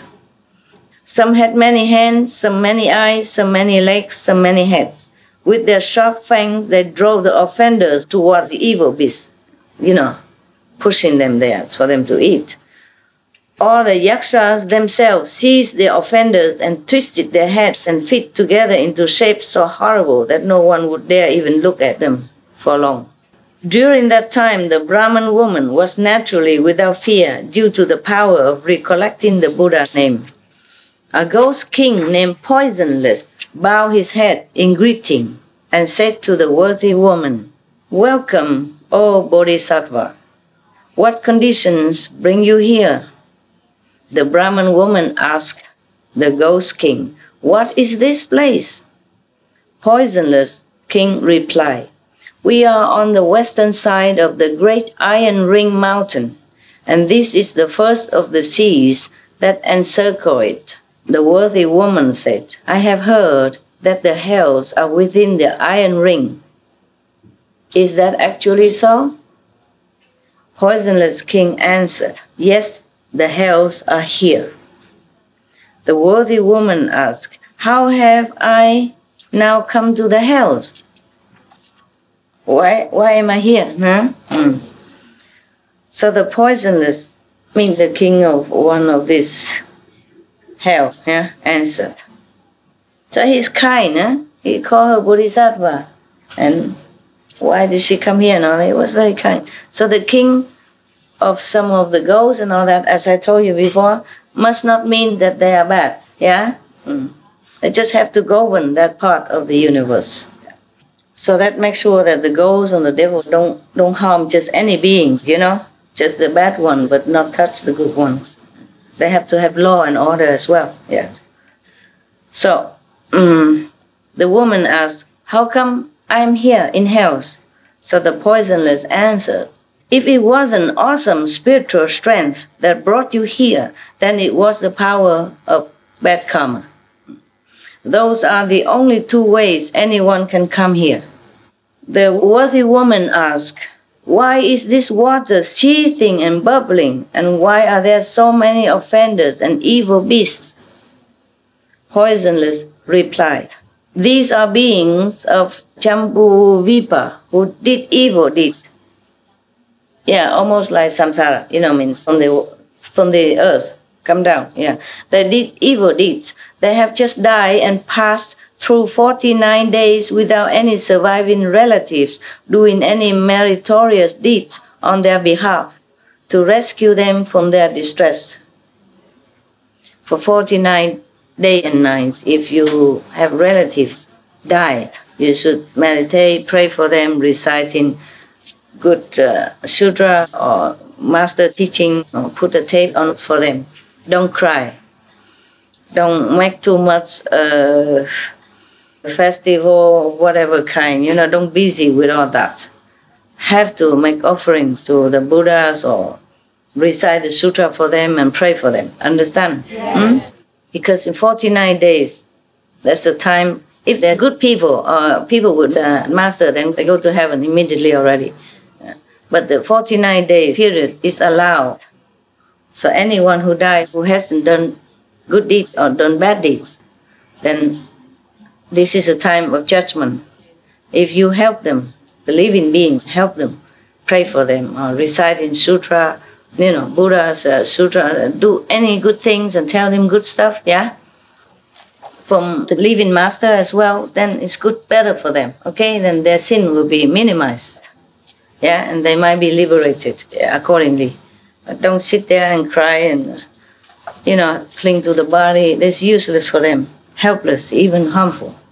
Especially if you kill animals to feed or offering to them, or, then it's worse. You make their sin worse, their karma worse.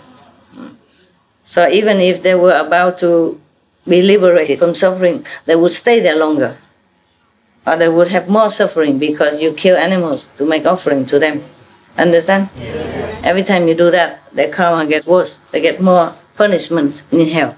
And even if somebody is in heaven, and if you kill animals as offering to them on their behalf, their heaven status is lower. And then maybe you keep lower until maybe they cannot stay in heaven anymore. Then they have to be reborn again and go somewhere accordingly. So besides that, during their lives, they themselves didn't plant any good causes. Now their own karma calls forth these hells. They attract the hells to them. They didn't fall to hell. They attracted the hell to come to them even. They call forth these hells. Their first task is to cross this sea. 10,000 yojanas east of this sea is another sea in which they will undergo twice as much suffering. East of that sea is yet another sea where the sufferings are double still again. What the combined evil causes of the three karmic vehicles evoke is called the sea of karma. This is that place, the sea of karma. This is the place that the woman is now. The worthy woman asked the ghost king poisonless, "Where are the hells?" Poisonless answered, "Within the 3 seas are hundreds of thousands of great hells, each one different. 18 of those are known as the great hells. 500 subsequent ones inflict limitless, cruel sufferings. Following those are hundreds of thousands that inflict limitless, further sufferings." The worthy woman again questioned the great ghost king. "My mother died recently, and I do not know where she has gone." The ghost king asked the worthy woman, "When the Bodhisattva's mother was alive, what habits did she have?" Even the ghost king couldn't tell right away who is where. You see, they have to check according to the information. The worthy woman replied, "My mother held deviant views and ridiculed and slandered the triple jewels," means the Buddha, Sangha, and Dhamma. "Even if she occasionally believed, she would soon become disrespectful again. She died recently, and I still do not know where she was reborn." Poisonless asked, "What was the Bodhisattva's mother's name and clan?" Still have ID, huh? In hell, we need ID to find somebody. It's too much, too countless beings. I guess even the king doesn't have the book, of the names. So the worthy woman replied, "My parents were both Brahmins. My father's name was Shila Sudarsana. My mother's name was Yue Di Li." Sounds like Chinese to me. Yeah. Poisonless placed his palms together and implored the worthy woman, "Please, worthy one." He's so respectful, huh? He knew she was good, huh? He even called her Bodhisattva. And he put his palm together and said, "Worthy one, please return home. There is no need for you to grieve further. The offender Yue Di Li was born in the heavens 3 days ago. It is said that she received the benefit of offerings made and blessings cultivated by her filial child who practiced giving to enlightenment flower Samadhi self-mastery king thus come one. At his stupas and monasteries. The Buddha passed away long ago already, but she made offering only to the statues and the monastery, probably, to the monks who believe in him. Yes. Not only was the Bodhisattva's mother released from the hells, all the other offenders who were destined for the uninterrupted hell received bliss and were reborn together with her in heaven." Having finished speaking, the ghost king put his palms together and withdrew.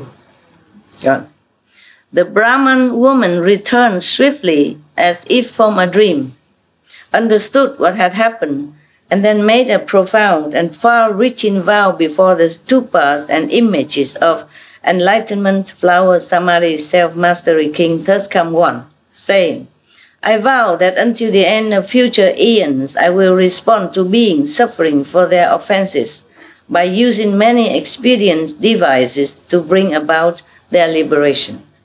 The Buddha told Manjushri, "The ghost king Poisonless is the present Bodhisattva foremost wealth in his assembly.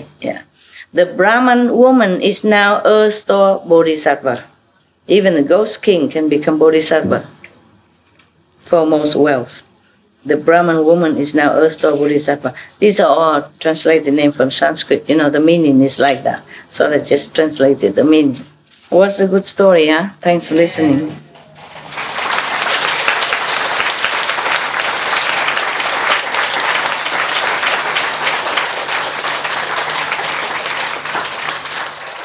Incredible story. I like very much. My first Bodhisattva was Kuan Yin Bodhisattva, for my childhood then. And my second one, when I was in the West, in Germany, was Earth Store Bodhisattva. I worship them. And also I have other pictures of other Buddhas, You can't always get whatever you want, a Buddha in the West, So, but I like Earth Store Bodhisattva very much.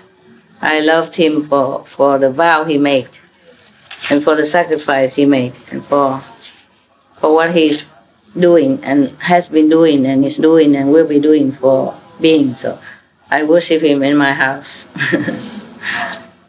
And Guanyin Bodhisattva, of course, is always there. Yeah. Yes. And then I cannot get Shakyamuni Buddha, so I just worship Earth-store Bodhisattva. Yeah. And then I have also images of other Buddhas. Yeah. Behind, like a picture. Yeah. And my husband was good. He bring flowers to them. My ex-husband. He liked Buddhism. Yeah. But he didn't know much. He just liked. It seemed more peaceful to him, non-violence, no competitiveness that's taught in Buddhism, Yeah. And he liked it. Okay, I let you go eating, and if something good will come back, huh?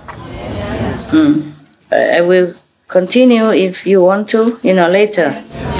Later. Huh?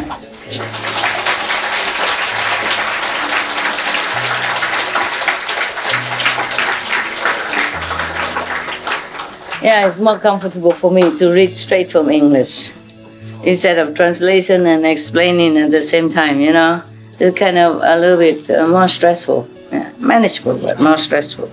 Okay, see you later, huh? Thank you, Master.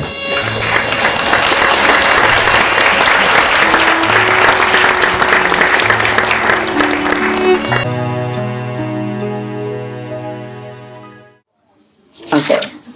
All right. It's a very touching story, huh? Yes. How just a woman, because of love for her mother, has made her become such a great bodhisattva and having a great vow like that. Okay, the division bodies gather. Wow. Division bodies, meaning the manifestation bodies of enlightened persons. Yeah? One enlightened person has only one physical body, but many transcendental bodies. So they can do many things, help many beings, different levels of heavens and earth and hell. Okay, here is about the division bodies of the Bodhisattva Kristigaba. Yeah. Earth-store Bodhisattva. At that time, the division bodies of Earth-store Bodhisattva began gathering in the palace of Trayastrimsha heaven from billions of inexpressible, unutterable, immeasurable, ineffable, limitless asamkhyas of worlds. Meaning he's not in one world, but his body manifests in all different, countless, limitless worlds. They came from wherever hells were found. Wow. He is specialized in rescuing people in hell. Due to the spiritual powers of the third come one, each came from his own direction and was joined by millions of nayutas of those who had obtained liberation from the forces of bad karma. All came holding incense and flowers as offering to the Buddha. Those groups that came were irreversible from Anuttara Samyak Sambodhi, meaning the highest Bodhi, yeah. Because they had been taught and transformed by Earth-store Bodhisattva. For long aeons they had wandered in birth and death, undergoing suffering within the 6 paths without even temporary respite. Now they had reached levels of sagehood due to the great compassion and deep vows of Earth-store Bodhisattva. What a great Bodhisattva, huh? They felt joyful as they arrived at the Trayastrimsha heaven and gazed at the third come one, meaning the Buddha. At that time it was Shakyamuni Buddha. Their eyes not leaving him for a moment. It means they were non-stop gazing at him. I guess it feels familiar to me. Like somebody I know. At that time, the world-honored one stretched forth his golden-colored arm and rubbed the crowns of all the division bodies of Earth-store Bodhisattva Mahasattva. gathered from billions of inexpressible, inconceivable, immeasurable, ineffable, limitless asamkhayas of words. Asamkhayas is very, very immeasurable, uncountable, innumerable already. So not to talk about many of that. Don't ask me to do that, okay? No rubbing the crown, nothing. This is heaven story, okay? The Buddha was in heaven. It's not his physical body can do that. Even the physical body, even the Buddha as he could not rub the heads of countless asamkhiyas and, you know what I mean, a limitless number of beings. Okay? The Buddha said, I teach and transform obstinate beings such as these within the evil worlds of the 5 turbidities. Meaning 5 obstacles, trouble, whatever, yeah? No good anyway. Whatever it is, no good. Causing their minds to be regulated and subdued so they renounce the deviant and return to the proper. But 1 or 2 of 10 still cling to the bad habits. For them, I again divide into billions of bodies. He himself, Buddha, manifested many bodies, yeah. Just for 2 of 10 still clung to the bad habits. Yeah, 2 of 10, but that's from billions and it becomes a lot. Yeah? A lot of beings who are still very stubborn. For them, I again divide into billions of bodies and use numerous additional expedient devices. Those with keen roots will listen and immediately believe. Those with good rewards will respond to exhortation and strive to succeed. Those who are dark and dull will return only after being taught for a long time. Sounds familiar to me also. Those whose bad karma is heavy fail to show any respect. My division bodies take across and liberate all those different kinds of beings. Taking across, meaning across the river and ocean of suffering. Understand? I may appear in a male body. I may appear in a female body. I may appear in the body of a god or dragon. I may appear in the body of a spirit or ghost. I may appear as a mountain, as a forest, as a stream, as a spring, as a river, as a lake, as a fountain, or as a well in order to benefit people. So walk everywhere with respect. Maybe you encounter a Buddha anytime.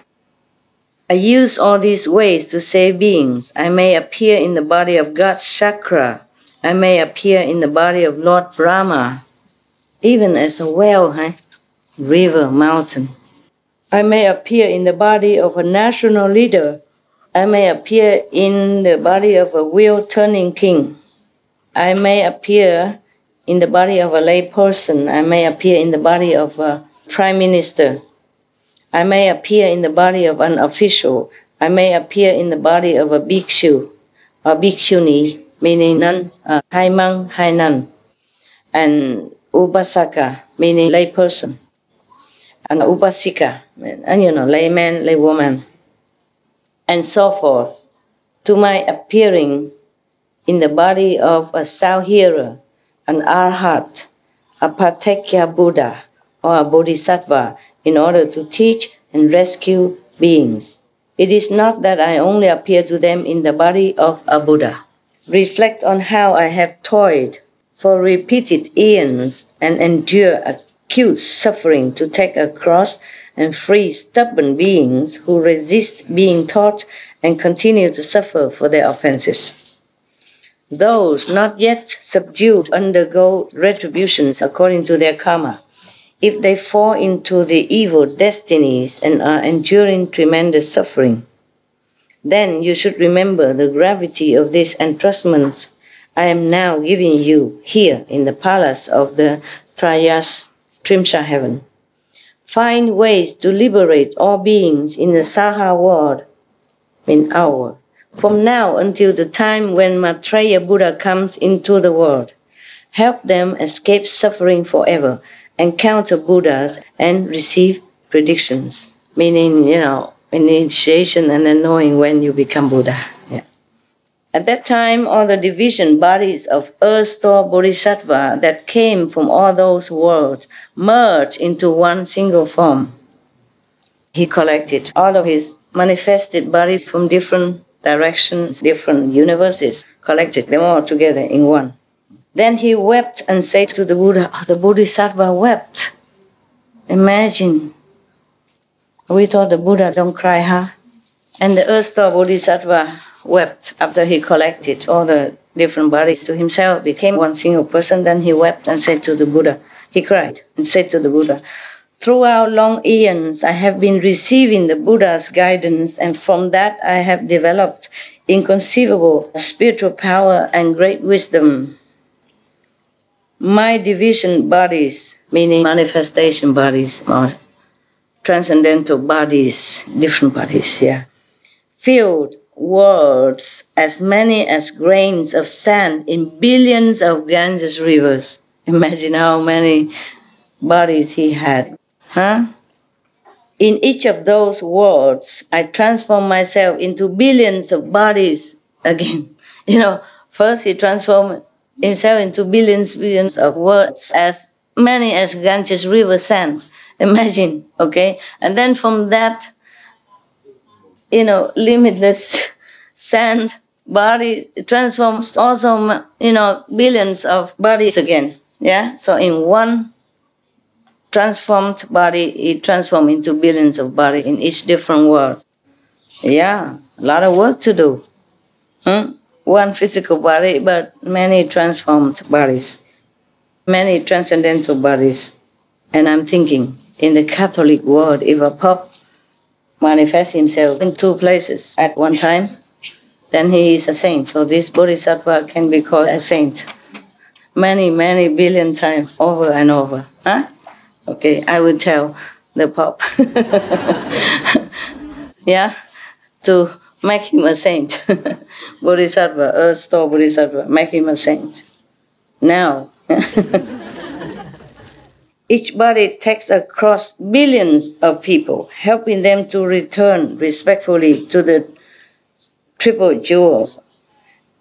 Means Buddha, Sangha, Dhamma. Okay. Escape birth and death forever and reach the bliss of nirvana. Even if their good deeds within the Buddha Dhamma amount to just as little as a strand of hair, just a little strand of hair is worthy of merit even. Or even a drop of water, a grain of sand, or a mote of dust, I will gradually take them across. Just one little merits as a sand grain. He will use that as an excuse to liberate them gradually, and help them gain great benefit. I only hope that the world honored one will not be concerned about beings of the future who have bad karma. Wow, how nice. It means the Buddha can rest. And the earth-store Bodhisattva will do it all. In that way, he addressed the Buddha 3 times. Why 3 times? Huh?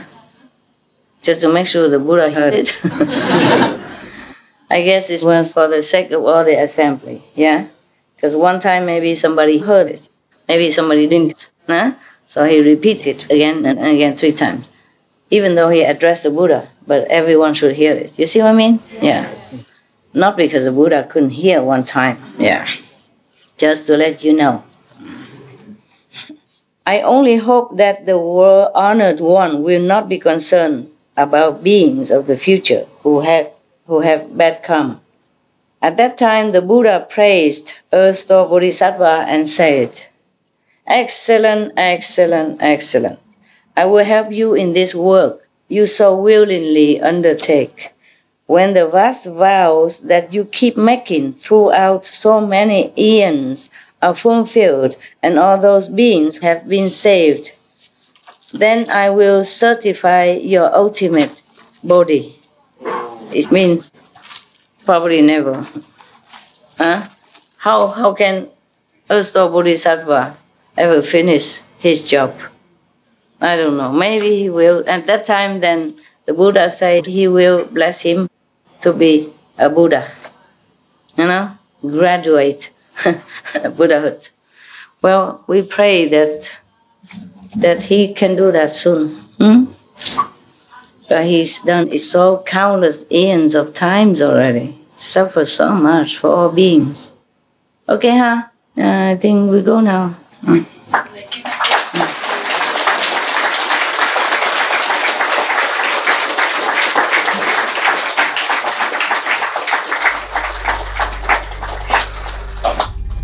We should really thank the past masters, monks and nuns and scholars who have taken time to record the Buddha's teaching after the master's nirvana, and also for the past and present persons, lay or monks or nuns who have really dedicated themselves, sacrificed their time and precious health or under any difficult situation to translate this so that I can read it to you. And we have to thank them.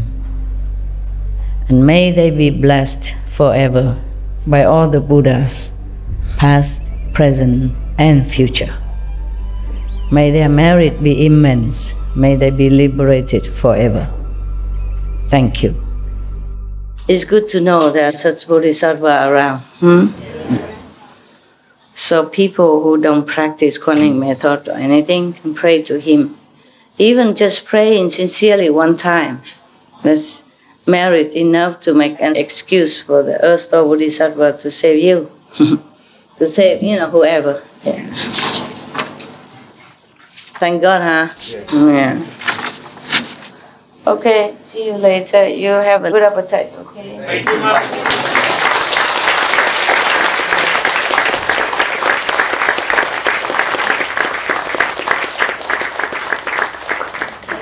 I'm fine, really, I'm fine. I'm just being careful, okay?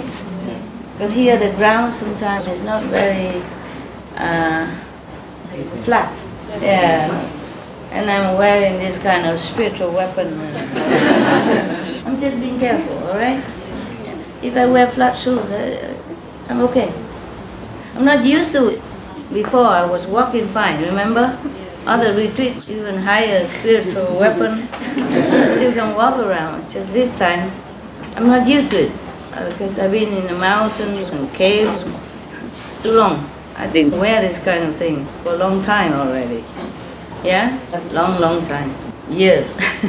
So now I begin to learn to walk again. With high heels. Yeah. Maybe one day I'll be able to get rid of them. Yeah. You're doing well, man.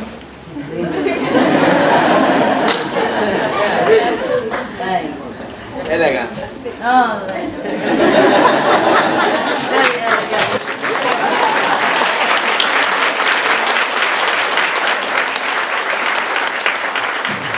So you don't have family except your grandma? No family. Oh, wow. 3. You have a lot of family here, huh? Yes, I have. Big family.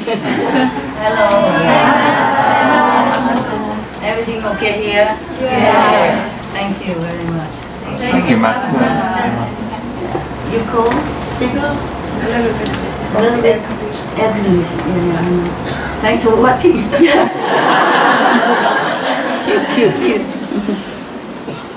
Thanks to all of you, okay? See you later, perhaps, yeah? Yes.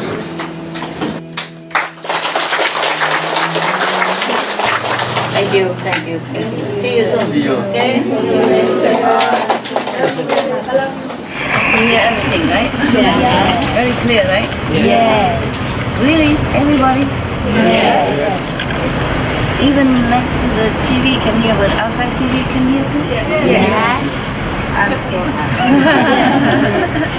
Okay, maybe see you later. Thank you, Master. Thank you. Everybody hear everything? Yes. Understood everything? Yes. Good. Very good. Does it help you? Yes. Help you? Yes. Help you to understand more about practice and meditation and karma? Help you? Yes. Very good. Then I am very happy. I'm happy. Happy. See you soon, okay? See you after, maybe, okay? I need to take a break, yeah? A little rest, and maybe come to you later, okay? Ciao. Ciao. Thank you.